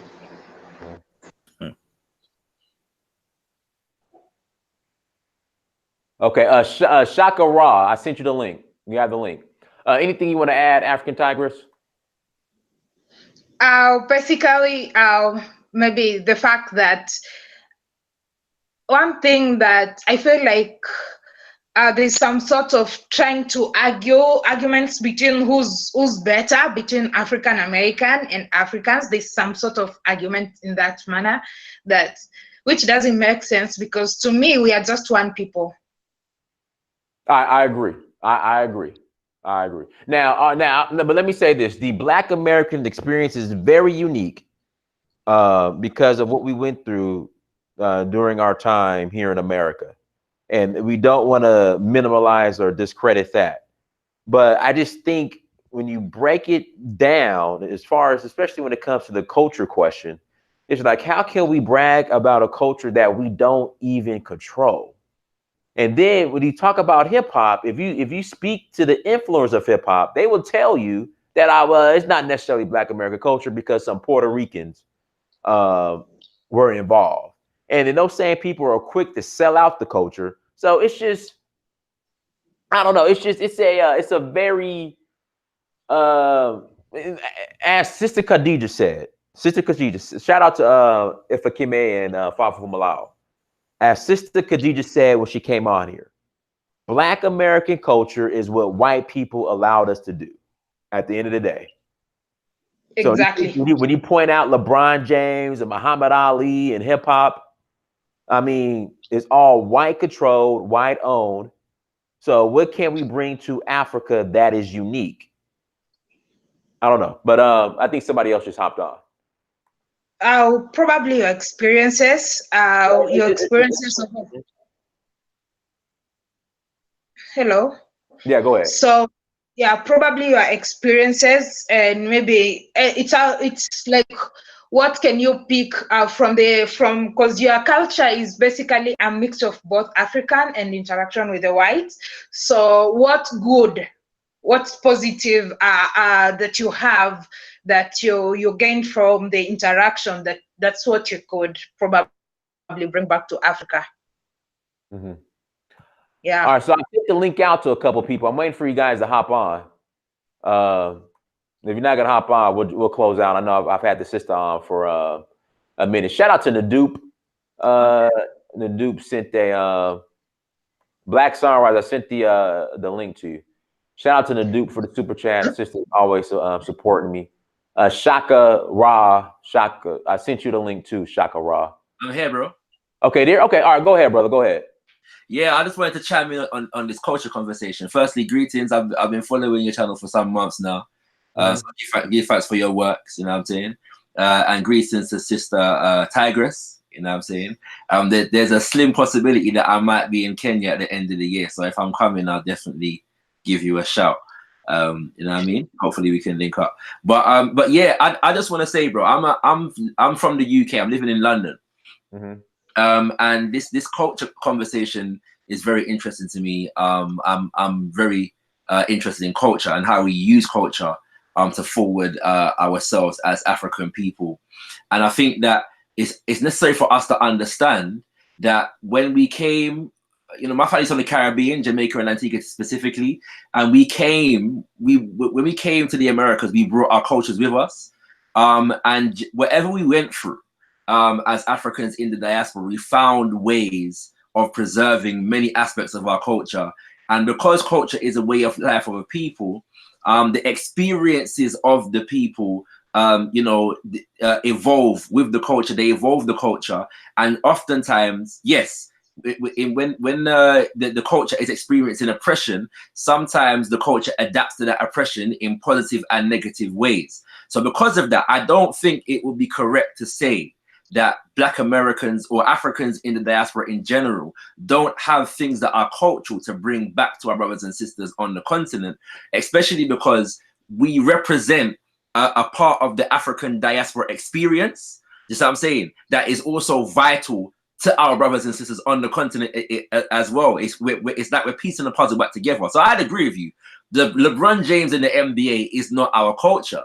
But if we're using hip hop as an example, hip hop comes out of the Black American experience, and it's more than what Sony, BMG, or Universal did with it. Just what I'm saying, there's a history. There's a history in the Bronx and in LA and in Atlanta in terms of how hip hop manifests itself. There's a philosophy behind it. There's an experience behind it. There's a history behind it that anybody in the world would benefit from being exposed to that. And our brothers and sisters on the continent, if they don't know the African diaspora experience, will also benefit from that. Also, I say finally for now, I don't want to speak for too long in one go, but we also have to appreciate that I think that if we're looking at the African continent has also been affected by European oppression and colonization in terms of culture. Just what I'm saying, there is no government on the continent that is governed by an African culture. There's no economic system in any country on the continent that is governed by African culture. They're all emulating Westminster democracy. Yeah, just what I'm saying, and parliamentary politics and American economic systems and so on and so forth. So in a sense, we all, wherever we are as African people on the globe, we all have some work to do in terms of shedding ourselves of certain aspects of the oppression that we faced wherever we are. And that's a collective process. So we're not going to go to Africa and just immerse ourselves and that's it. No, there's some exchange that needs to go on. But I agree that when we go there, we have to go there seeking to learn and seeking to build, as opposed to bringing a Western mentality to the continent. So let me ask you this: when you enter, so do you believe that when Africans return back to Africa, they should integrate, or I'm just confused on this. You can't integrate because we have this specific culture. No, I disagree. I think we should throw out the term integration. And I only say that because of its political what's the word, connotations, yeah, in the diaspora. So obviously, coming from America, you understand that when we use the term integration, generally speaking, we're talking about integrating white people. I think it's a reconnection, yeah. When we're going back to the continent and we're you know, vibes with our brothers and sisters over there, we are reconnecting the pieces of a puzzle that has been dispersed around the world, if that makes sense. And we've been taught that we're so different. And I believe that we should go to the continent with the mentality of learning, of embedding ourselves in whatever is happening with our people over there. I'll give you this example, yeah. My dad in Ghana one time came back and he shared this experience because there's a lot of Jamaicans in Ghana, and there's a lot of Rastafari in Ghana.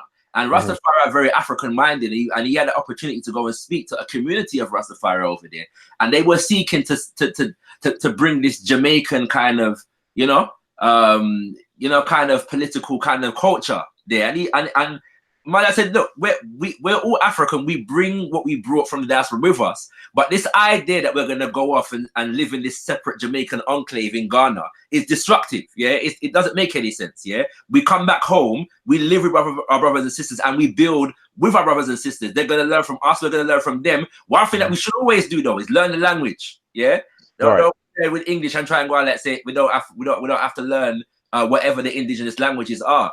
You know what I'm saying? So I don't use the term integration, but we should definitely go there with the consciousness that we're not bringing a Western mentality and we're not trying to make Africa westernized. You know what I'm saying? Coming from where we're coming from. Because that's the thing, like all the African Americans from Britain, African Americans from the islands, they have all, except for you made a great point about these Rastafari. Because I know some, well, even a Rastafari, except for everywhere I go, if I'm near the water in Africa, you will see Rastafari with white women. I don't know why, but they got all the white women near the water. But for the most part, everybody has integrated into, I guess I would say, African culture in this argument. I'm gonna disagree with you, bro. Not to cut you, but I'm gonna disagree with you slightly. I know Africans here from the Caribbean who have been in Ghana for 20 years and haven't learned the language fluently.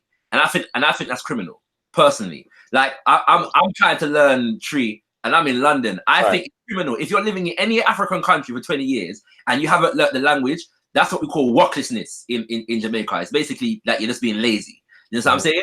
So so I'd agree that that with what you say to some extent, but I think that there is definitely some of us definitely go with a mentality that we are bringing something of value to Africa that Africa doesn't have much of value to bring to us except for a better quality of life, because oftentimes we go with our first world currency, so we know that it's worth more wherever we're going. Just what I'm saying, like, you know what I mean? So and I think that, so I'd agree with you to an extent, but there is also the other reality that we also have to grapple with.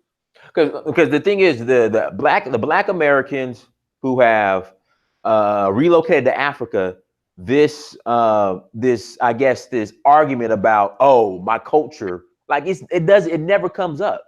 It's just we're African. That's why I just get confused now when I hear this.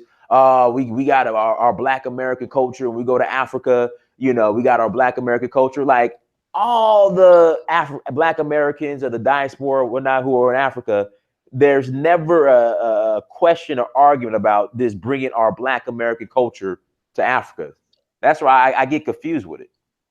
Yeah, I think well, I mean, I know there are debates happening in America right now.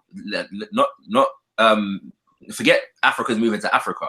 There's a debate happening in America right now as the extent to which Black Americans are African or not, and whether the culture is African or not. But I think that it's essential that we recognize that all of our cultures, wherever we are, are African culture. They're expressions of African culture. So for me being from Jamaica, if I use reggae music as an example, reggae music has been influential all over the Black world, especially in relation to resistance to oppression and colonialism. Like there are reggae artists that are bigger in certain countries in Africa than they are in Jamaica. And so, but reggae music is a cultural expression.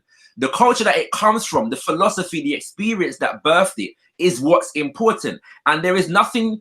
So if I'm moving to the continent, I'm going to bring that with me as an expression of African culture, not Jamaican culture per se, but as an expression of the African culture as it evolved in Jamaica, if that makes sense. You see what I'm saying? And so we have to see the various evolutions of our culture. I would include hip hop in that. I would include jazz and blues in that, because if culture is the way of life, how people express their culture is a reflection of that way of life, if that makes sense. And so there's a lot that we have to learn and gain from each other in learning Kikuyu, for example, and our brothers and sisters in Kenya knowing and understanding the history and the culture that birthed jazz, and how the cultures of, for example, Cuba and Brazil influenced the development of jazz through John Coltrane, because they were people like Mongo Santa Maria was in a Cuban culture that was expressly Yoruba.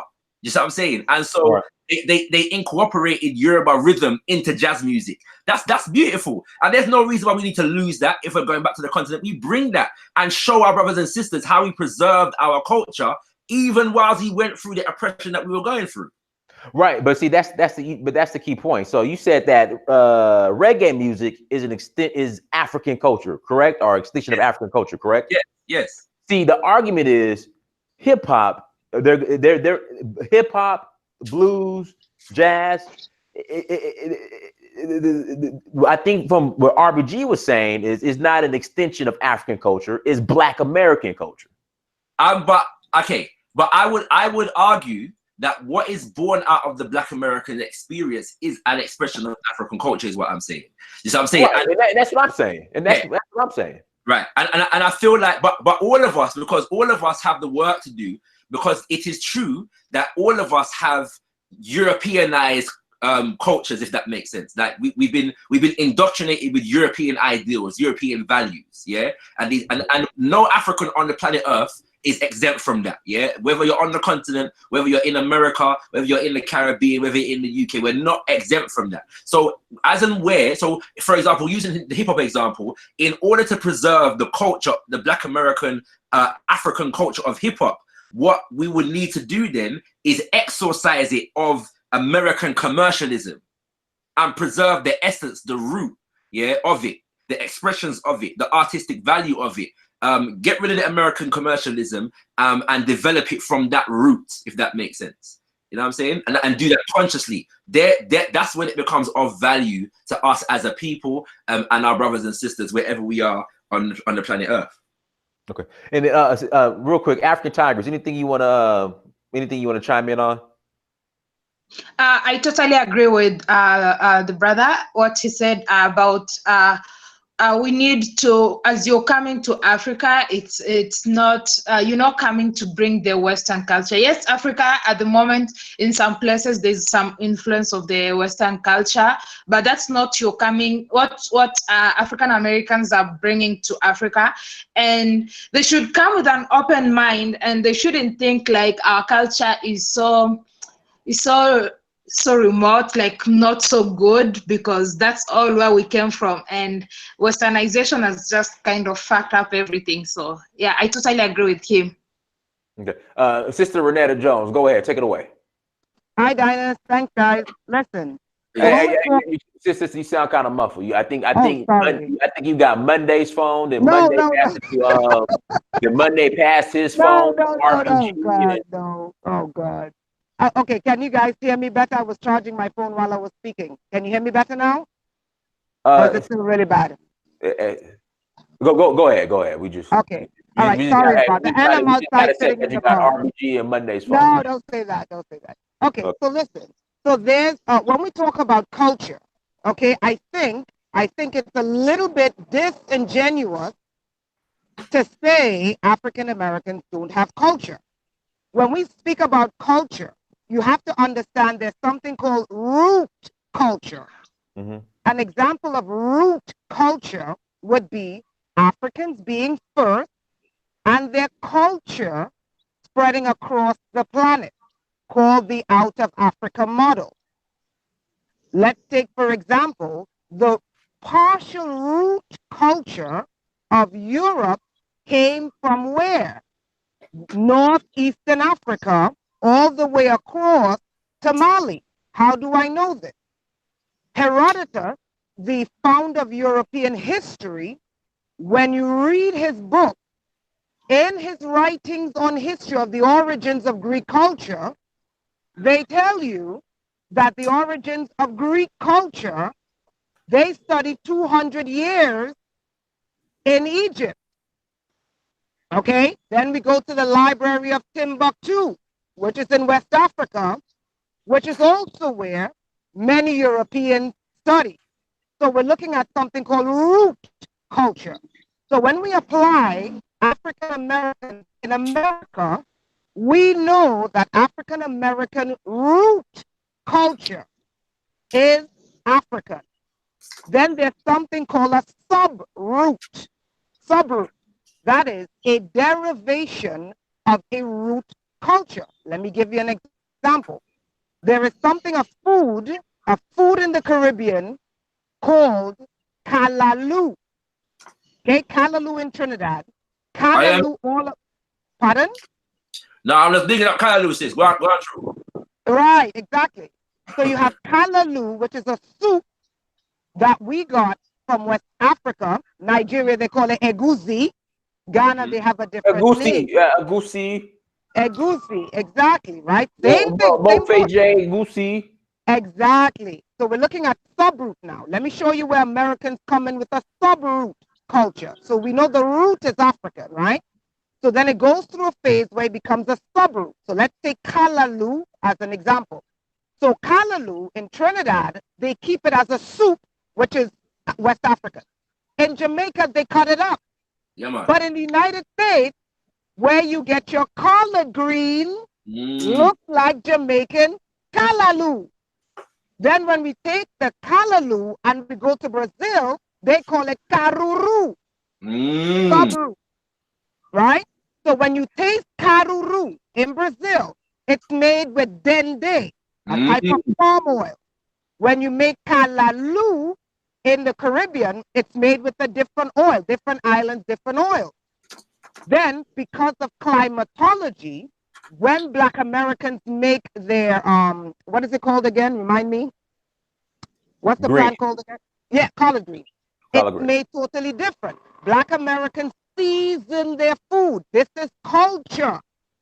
Seasoning, herbs and spices is culture. In India, it's called Ayurvedic. In China, it's called, Chinese herb. In Africa, they're very different names. In the Caribbean, it's different names. Black Americans season their food with powdered spices. In Trinidad, we season our food with wet spice. In Jamaica, they season their food with a jerk or dry spice. All of this is culture. But the root culture goes back to where? Africa, right? So then we look at things like music, okay? Kaiso. The word kaiso, where you get, exactly, where you get the derivation calypso. And ka, the word ka, is a West African word and a Northeast African word from ancient Kemet and Sudan. Ka, right? It's also an indigenous Black Caribbean word. Ironically, the word means the same. So let's look at something like music, okay? So we have the root rhythm of your jazz, your hip hop, your calypso, your soca, your reggae, your roots, your big band in the United States in the 20s and 30s. You have your jazz. The root rhythm, okay, goes back to the polyphonic African rhythm. That's where you get your jazz, where you have different layers of sounds coming to you at once. You listen to Kaisu, you get the root rhythm, which is the polyphonic sound. But due to climatology, due to differences and mixing with different people, your American root rhythm has a subroot. You know, the root rhythm of the music is Africa, but because of, you know, displacement, you're across the Atlantic, you're mixing with people, the sound is going to evolve. That's where we get the evolution of culture. So to say that Black Americans or African Americans, and I was born in the Caribbean, don't have culture, or all their culture is African, is right to a certain extent, but you have to look at three different areas in which culture lives. We look at the subroot, we look at the root, and then we look at evolution of culture. Let's look at an evolutionary process of culture, and then I'm done. An evolutionary process of culture. Now, Black Americans in the United States, I mean, I'm still shocked at how Black Americans are treated. I'm still in trauma about it, but I just have to get over it. But when we look at the Black American inventions, now I know there are Black Caribbean inventions and there are Black Latin inventions that get covered. But when we look at Black American genetic prowess, we know the subroot is Africa, because Africa had ancient civilizations. But they had to evolve towards a cold climate. The genetics is the same. But the evolutionary process of culture, we see it in Black people pushing the United States into the Industrial Revolution by designing and redesigning the steam train. It's not just the traffic light, guys. It's not just the ability to freeze food. It's not you know, car manufacturing plants. Black Americans were pivotal in propelling the United States. Go to Google and type in list of African American inventions and patent numbers. There are tens of thousands, not thousands, tens of thousands of inventions prior to slavery, coming out of slavery, and post-slavery. What does this tell us? So we see that Black Americans also have a unique technological culture. It gets buried, but it's there. When we look at cataracts, you know, the first, allegedly, even though I think this was done in Africa before, when we look at cataracts removal, this was a Black American. Okay? So it is a little bit just disingenuous to say that Black Americans don't have culture. But sister, not to cut in. But see, this is the problem. I agree with RBG in regards to inventions, but for some reason, whenever we speak on, I've had this conversation over and over. When we speak on culture, when it comes to Black Americans, it's always limited to hip hop and entertainment and ducking a basketball, which we don't control any of the leagues, we don't control any of the record labels, we don't control the distribution. And then on the rate that we're going here in America, if hip hop is not, I mean, African American culture is going to go extinct the rate we are going here in America. So-called African American culture. Can I say something about that? Go ahead. So I would agree with you, but I'm going to say that is the case for African culture in general. When you speak about African culture, most people tend to talk about music, dance, and food. Yeah, you see what I'm saying? When you talk about Western culture or European culture, concepts like democracy come into play. You know what I'm saying? Parliament and Congress, and capitalism. Yeah, these are socio-economic and political systems. Yeah, and when we speak about African, so in a sense, the reductionist way in which people approach our culture is a reflection of our powerlessness in the world, and the fact that we are not governing ourselves according to our culture. We have reduced our culture to the expressions, to the art, to the sports, yeah, to the music, the song, the dance, the food. You know what I'm saying? So it's not just Black American culture that gets that. It's African culture in general. You know what I'm saying? And so, you know, it's the fashion, the African fashion. But then Europeans move in, yeah, and begin to dominate the economy of the fashion. What's happened to Black American music is the same situation that has happened to African fashion, where you have the absurd situation of the fact that you can go to Ghana and you can't buy fabric that was printed and made in Ghana. African fabric is being shipped in from Holland and China, right, in Ghana. You know what I'm saying? So our cultures all around the world are facing the same situation. So we have to look at what is culture.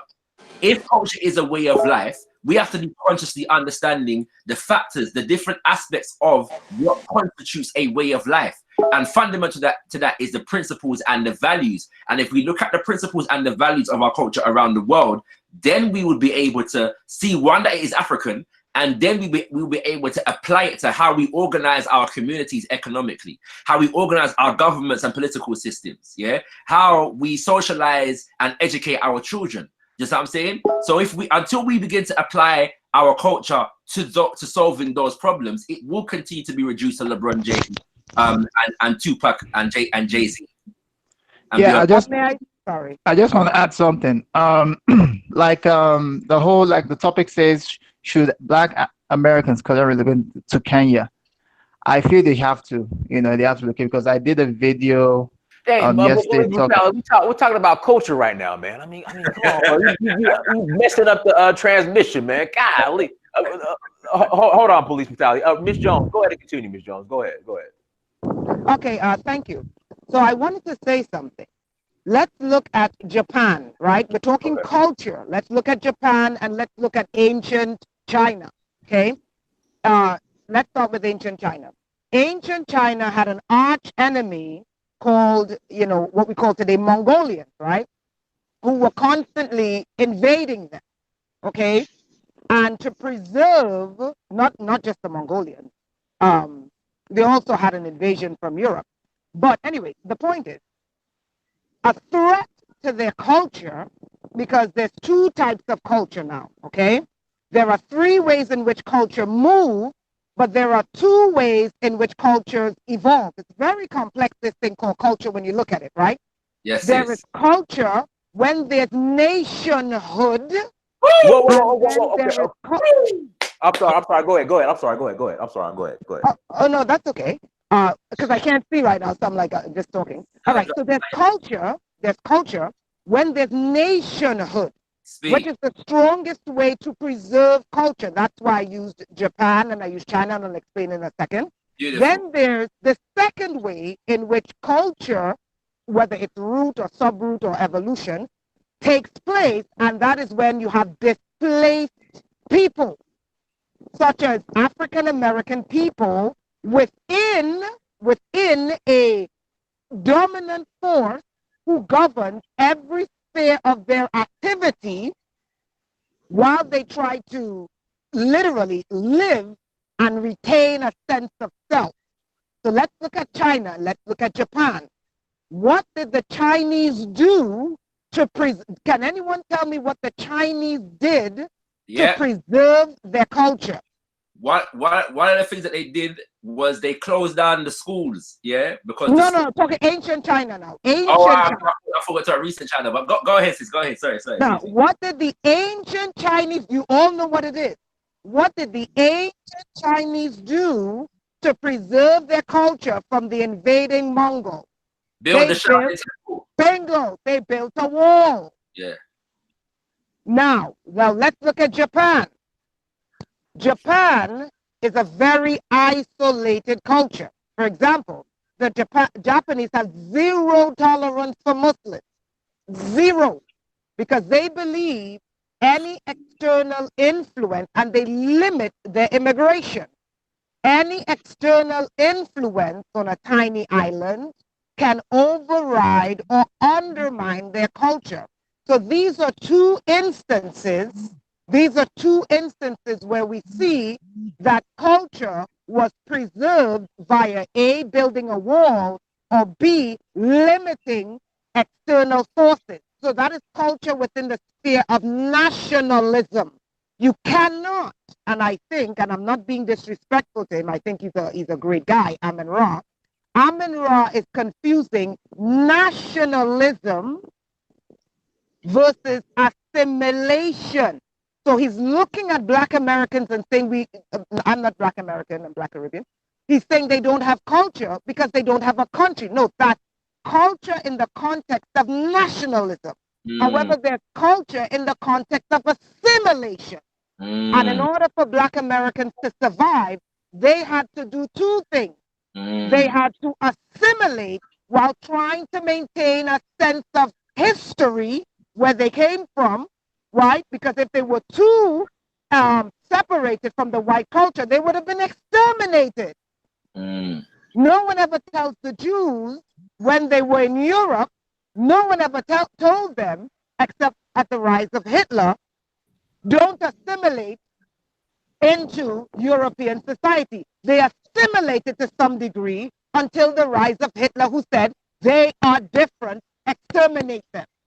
So we have two concepts of the evolution of culture. Culture with nationhood and culture via assimilation, one of which African Americans don't have, which is culture via nationhood, and one of which they do, which is culture via assimilation for mere survival.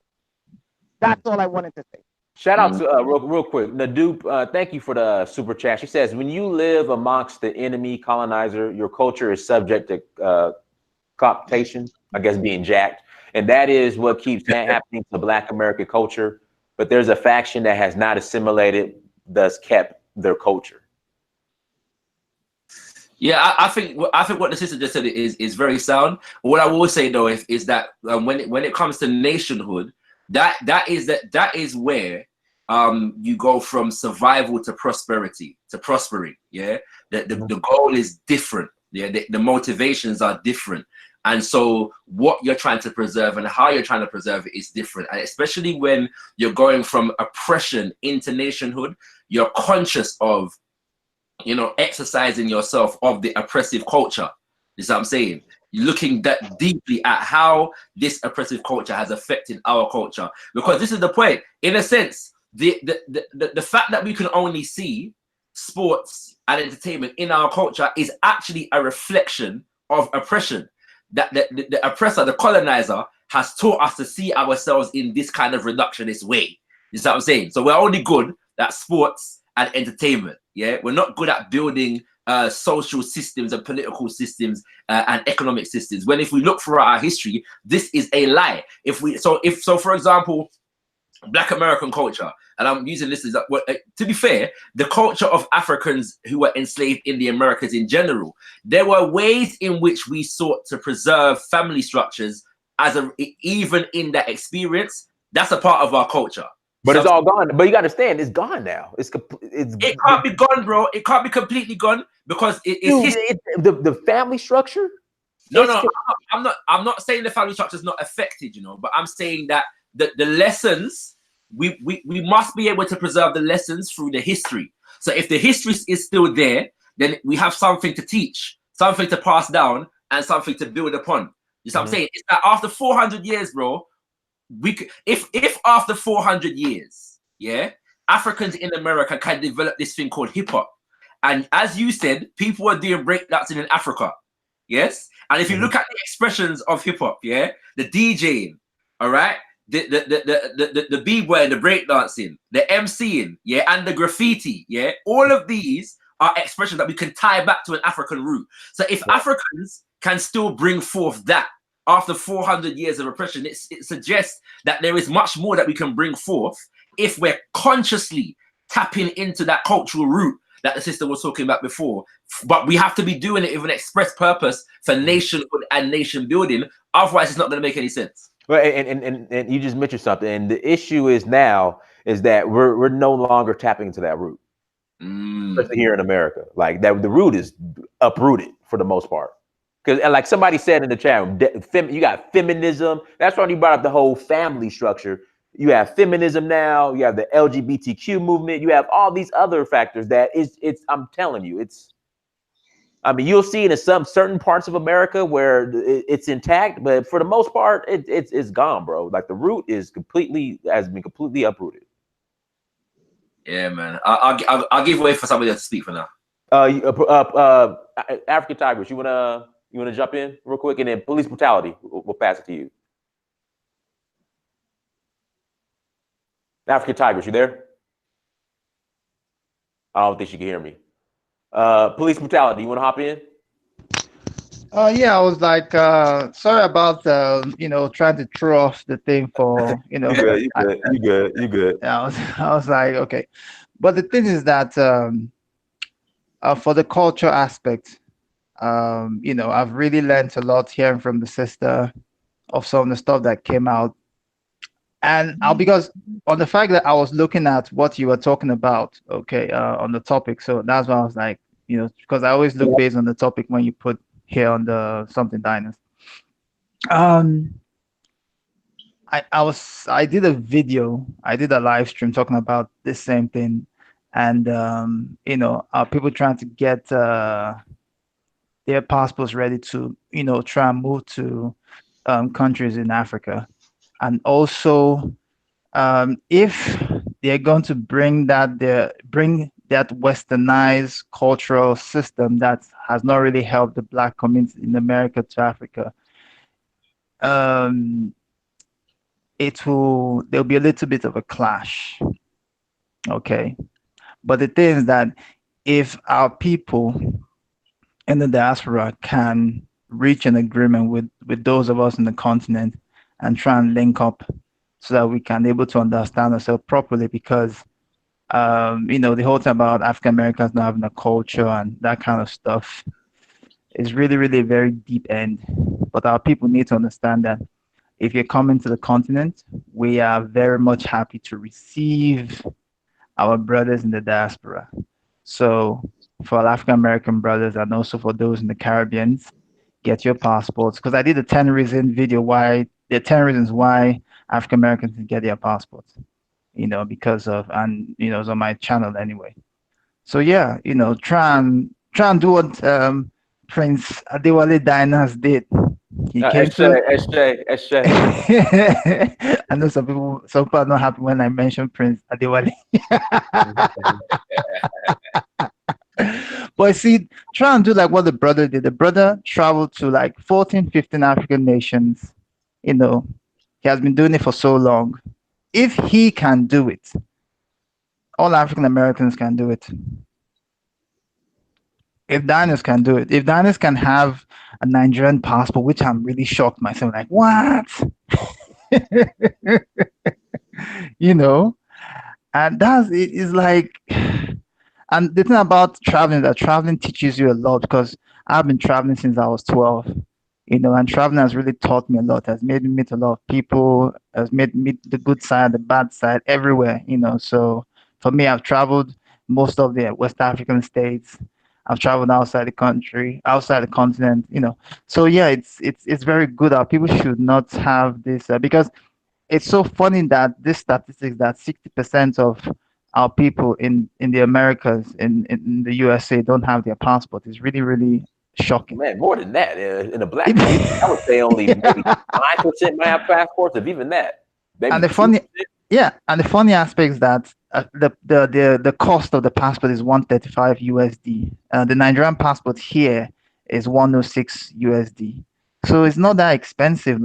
And I even did it. The video I did yesterday, it was so cool that I had to even, go to the US passport website to show people how they can, the steps they can do when they're applying for their passport, whether it's renewal or getting a new passport or change of name. I took my time in that video, because seriously, this is a very big issue, because people don't know how America has gone so low. People should have a serious backup plan, in leaving America and trying to look at other places too. So yeah, for our Black American brothers and sisters, we welcome you all to the continent. Shout out, let me read the super chat. Shout out to Gregory Wyatt for the super chat. Invite Sister Renetta Jones on more frequently. This is the most productive and informative live stream I've attended this year. All right, if Brother Wyatt, my elder brother Wyatt says so, then it's done. And then shout out to Nadupe for the super chat. Let me read her super chat real quick. Stop trying to convince everyone to join in. It only takes a small group of dedicated individuals to make a change. Build it and others will join. Follow Dynasty. I'm game. Let me ask you this, Brother Shaka. Let me ask you this question. You still there? Yeah, I'm still here.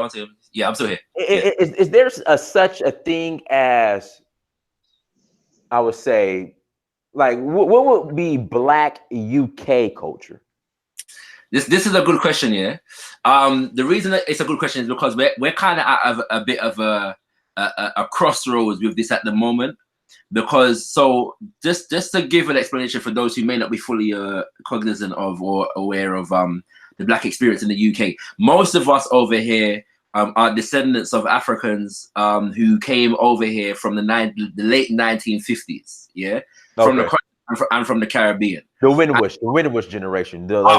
Yeah, you know what I'm saying? Yeah, you know what I'm saying? So that kind of thing. So so we're kind of 3-4 generations in, and so the younger generation is starting to more identify with Britishness at the moment. You know what I'm saying? For example, the English half the English football team at the last World Cup last year was Black, and so whereas you know it was a thing among Africans in Britain, like you know, even my generations before me, definitely generations before me, that whenever England was playing in any sport, you want England to lose, yeah, because all of us were here as a result of being colonized by Britain, and so we never celebrated, you know, English sporting achievements, so to speak. Whereas now the younger generation are starting to support England. Just what I'm saying. So I'd say that our culture over here, essentially, it's funny because what you have over here is kind of a meeting of predominantly West African culture and English-speaking Caribbean culture, if that makes sense, as far as African people are concerned. Yeah, right. A lot of Nigerians over here, a lot of Ghanaians over here, and basically in English-speaking West Africa. And then you have there's a significant community of Congolese and people places like Sudan, but definitely the dominant is Ghana and Nigeria. Yeah, and then you have Jamaicans, you have Grenadians, you have Trinidadians, and so on and so forth. So reggae music, for example, has all music genres, yeah, that are popular in the UK right about now, have been influenced by reggae music because of the Black Jamaican experience presence here. You know what I'm saying? Afro beats is very big. Yeah, you know what I'm saying? And so what you have is like in terms of our language now, Jamaican patois has been a strong influence on Black, what they used to call Black English in colleges. Yeah, but then you're seeing more West African pidgin being reflected in what is called Black English as well. You see what I'm saying? So in a sense, in England, we have the makings of that reconnection that I was talking about earlier, except for the fact that because the dominant projection is assimilation, as the sister was talking about before, we're more concerned with assimilating into British culture and progressing within British society than we are with unifying and reconnecting African culture and formulating something out of that oftentimes. So it's a complex question. Okay. Is African Tigress still with us? You still there, sister? Or did you? Yes, okay. I'm here. I lost you a bit, but I'm here. Okay. You wanna add, and then we'll do one more round. Then I know we've been on for a minute. I'm hungry. I need to get something to eat. Anything you want to add, African Tigress? I'll fade the conversation. Sorry, I didn't get. Sorry. No, we were just talking about. We're just speaking on the whole culture debate. Yeah. So what about it? Well, see, this is my thing, Shaka. As far as Black Americans, from a Black American's perspective, I'm to the point now with everything that's going on here in America, all the terrible decisions that we continue to make as a collective. If we're so serious about One second. Hello. Can you hear me? Breaking. You break. Okay. I think it might be. Hello. Hello. Your internet is not good. I can't hear you. I don't know if it's internet or mine. Hold on, guys. Press 1 if you can hear me in the chat room. Press 1 if you can hear me clearly in the chat room. Press 1. Shaka, can you hear me clearly in the chat room? I can hear you clearly, bro. Okay, I think he's on your end, Africa Tigress. But the point I'm trying to make is, with all the terrible decisions that we are making here in America as a collective, Black people. Yeah. If we're so concerned about Black American culture, we need to. I mean, the end game to preserve it is to form a nation of our own. That's the point I'm trying to make. Yeah, I'd agree with you. But I'm saying that that nation should, the goal of that nation should be connected to a global kind of African nationhood. Okay. That's what I'm saying. And I'm saying that there's so much beauty that has been born out of the African experience in America. Shaka, there is, but it's all just now just being co-opted, taken over, and it's just war, bro. That's the nature of war. And part of a war is preserving your culture. We don't throw away hip hop because they've taken it and commercialized it. We don't throw away jazz because they've taken it and commercialized it. That's encouragement for us to get more into it. I'll tell you better than that, Dennis. They're now moving into African spiritual systems. They're moving. I know. I know. Yeah, and we're not gonna dash where Ifa and voodoo because Europeans are moving into it. No, we're gonna fight for it even more, and that's what I'm saying. We don't discard it. We preserve it. We fight for it. You know what I'm saying? Okay. African Tigress, can you hear us now? I can't hear you. It's cracking. Maybe I should disconnect and connect again because I can't hear you. It's breaking. Okay. Let's see here. We got somebody else is in. Let me connect and then I'll connect again. Lovely. Who is Lovely? Who is this? Lovely. Sophie, you emailed me. Hey, Sophie, go ahead. You want to add? Go ahead. Yeah, I do want to ask something because I got into this chat kind of late because I had connected. Hey, Sophie, we could barely hear you. I think so. What's going on now? Monday passed his phone to RBG. RBG passed his phone to Renata, and now Renata Jones just passed her phone to you. Renata, did you give Sophie your phone? It's real low. I'm on Bluetooth. Let me see if I can take it off Bluetooth. That might help. Okay. Let's see. Okay, can you hear? Oh, that's good. Go ahead. Can you hear me now? That's perfect. That's good? Okay. Yeah, go ahead. Okay, so I got into this kind of late because I had connectivity issues. You had mentioned that the only thing that was going to help the Black community is creating their own nation. So if you create your own nation, where would it be, and how do you therefore contribute or take away from the acknowledgement of all the things that Black folks have built to create America and make it as great as it is? Because this country was built off the backs of African Americans. I understand, but we don't control the infrastructure. We don't control anything in it. And at the end of the day, I hate to say it. At the end of the day, I know a lot of people get mad when I say this. We were free labor, and we continue to take credit for what our ancestors did, who didn't want to do it, who didn't want to be here, who wanted to leave, who wanted no part of, who were forced. Somebody, police brutality. You breathing in the phone. Dennis, I just want to add something about the sister because let me finish it. Can you finish first? Yeah. Like I said, again, we don't control anything in it, and we built it we were forced to build it. Our ancestors didn't want to build it. They didn't, I would say, identify as American. So that's why we keep taking credit and using this. Well, we built this country as an excuse to not look outside of it, and leveraging, what our ancestors were forced to do as an excuse to not look outside of America. And I don't want to build it. Right, and I don't disagree with you, but why isn't repatriation to Africa not considered? Who said I didn't consider that? Well, I'm asking. Oh, it is considered. Okay, so I mean, The point I'm trying to make is and people might disagree. We've been talking about this back and forth. Mm-hmm. You cannot preserve Black American culture if you don't have your own Black American nation.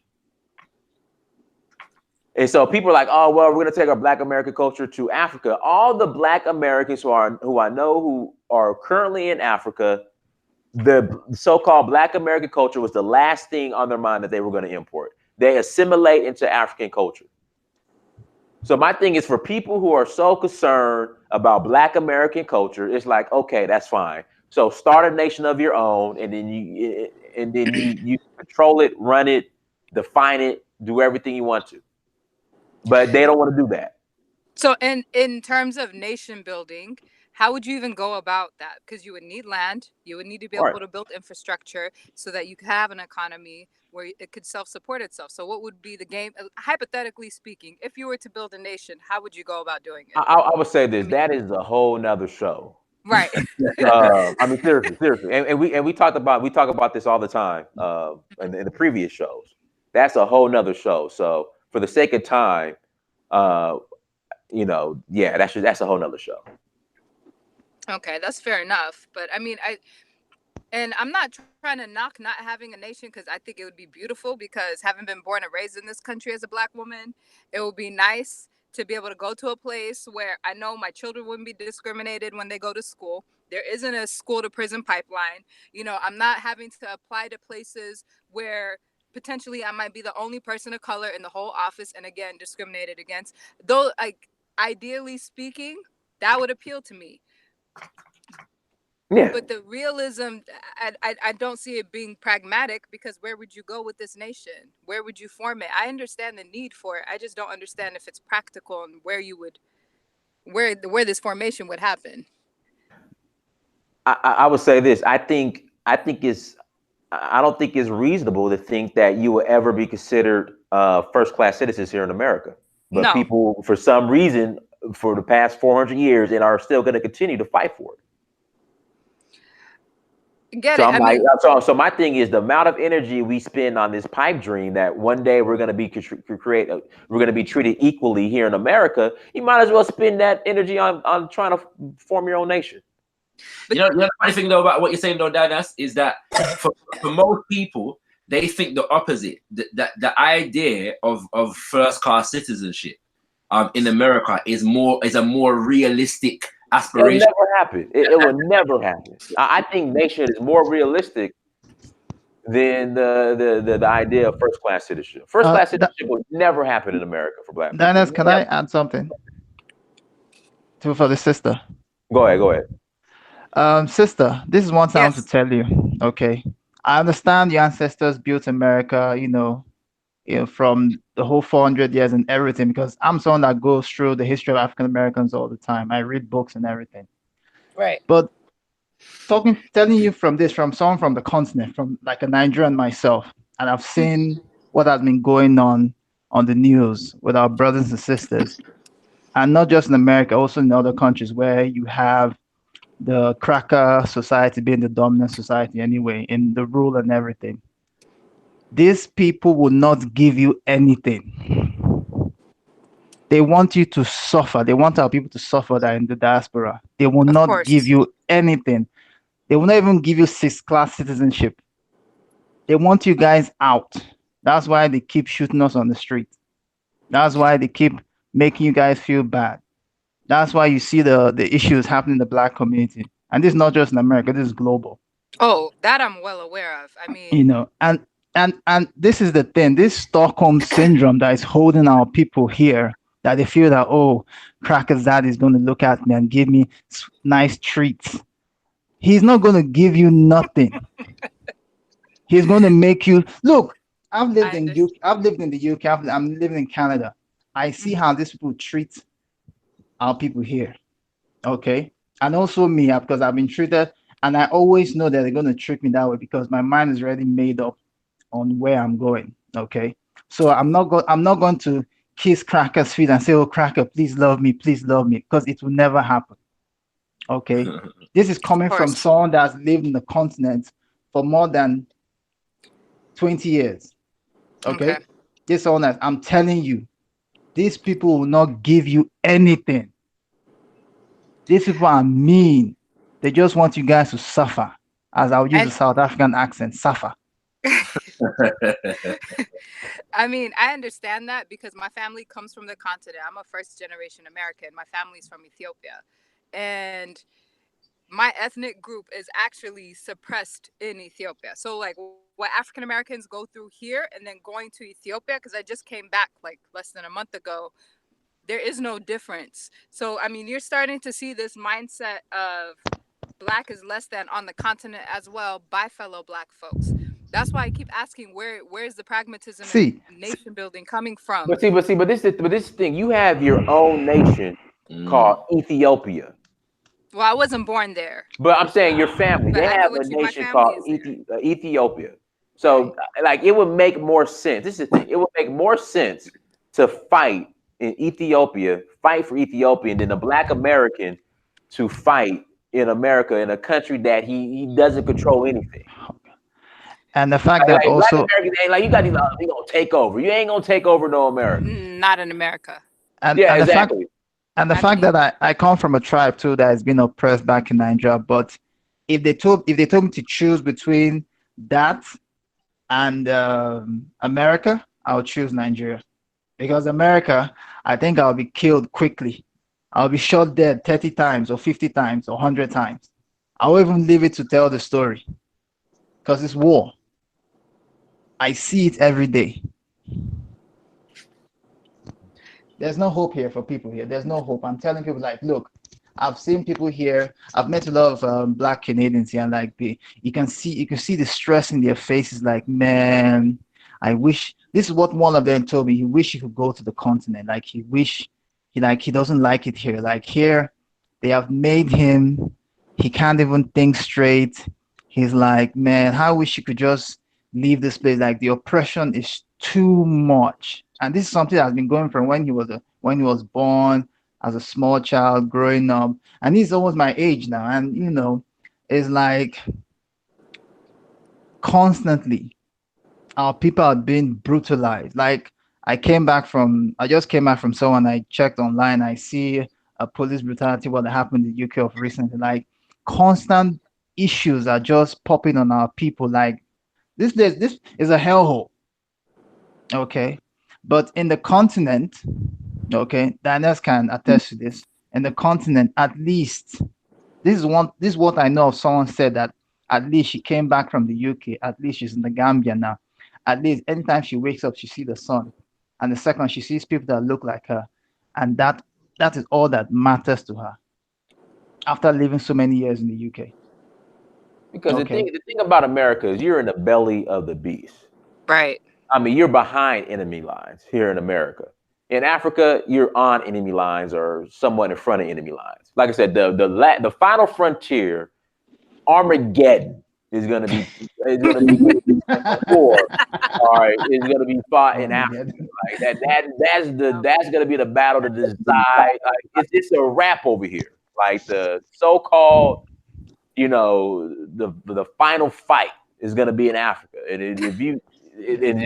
Staying over here, you've already lost, and not having an African plan, you've already lost. That's the point. I know the trinkets are good.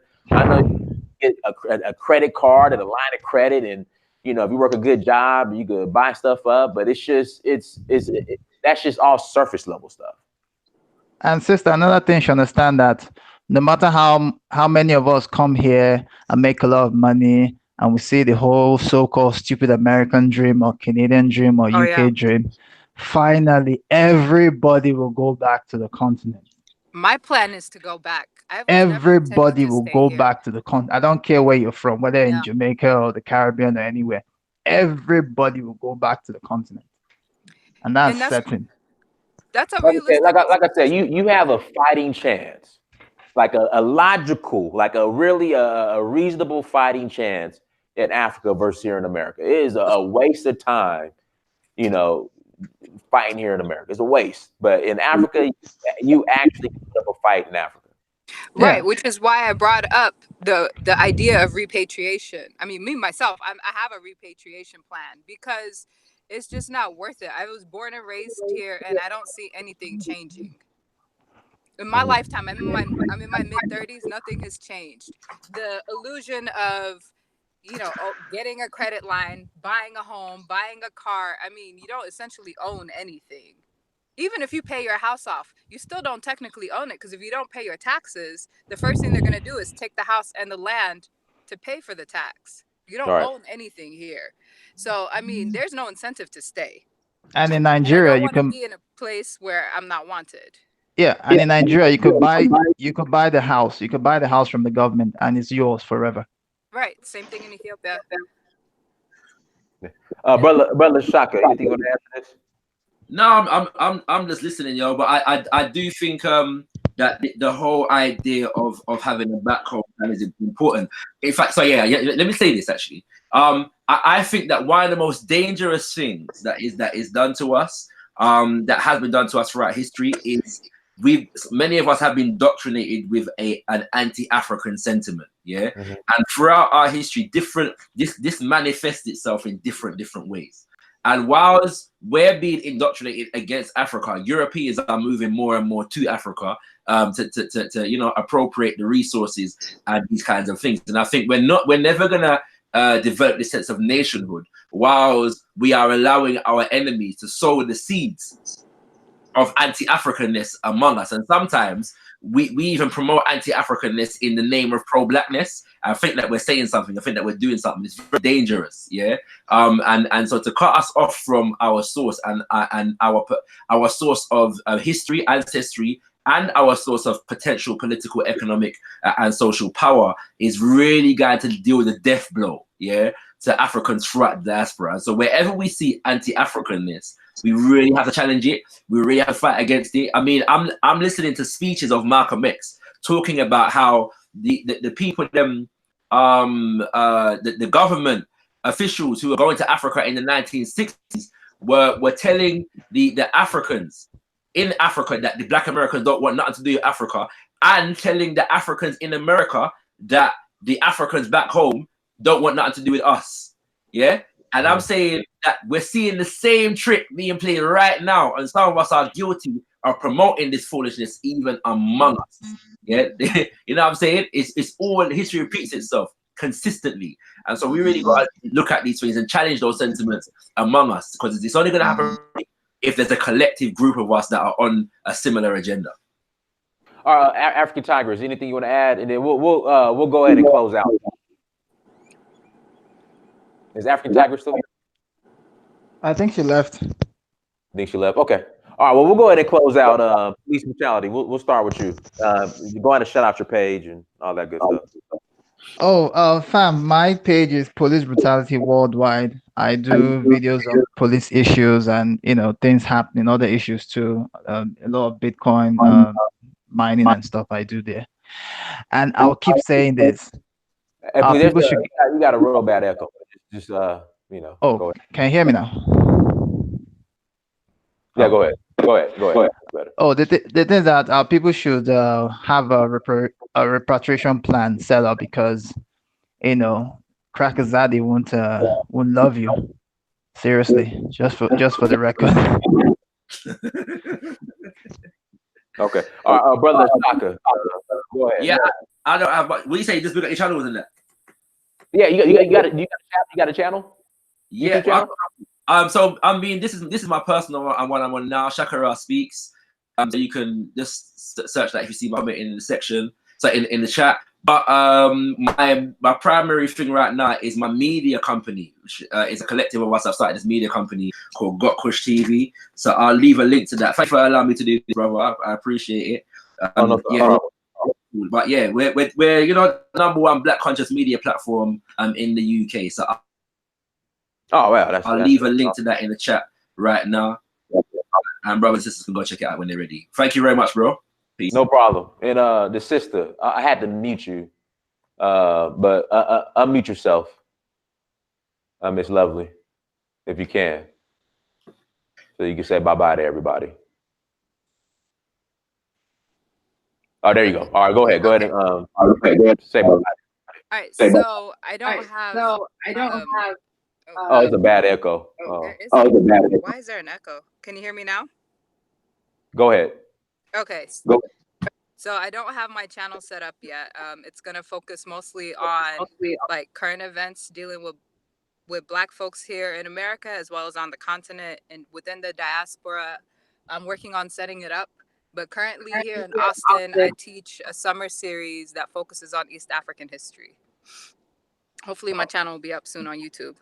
All right, perfect. Keep me posted. Send me an email when it goes live, and you're more than welcome to come on and shout it out and promote it. So no problem. I appreciate that, and thanks for the invite. Oh, no problem. Everyone, thank you so much for joining. Make sure you go to search for Uhuru on Instagram, Snapchat, Twitter, and Facebook. Like, share, and subscribe. Until next time, family. Dynasty Mirror, search for Uhuru. Peace. Peace. Bye. Peace. Bye-bye. Bye. Bye-bye.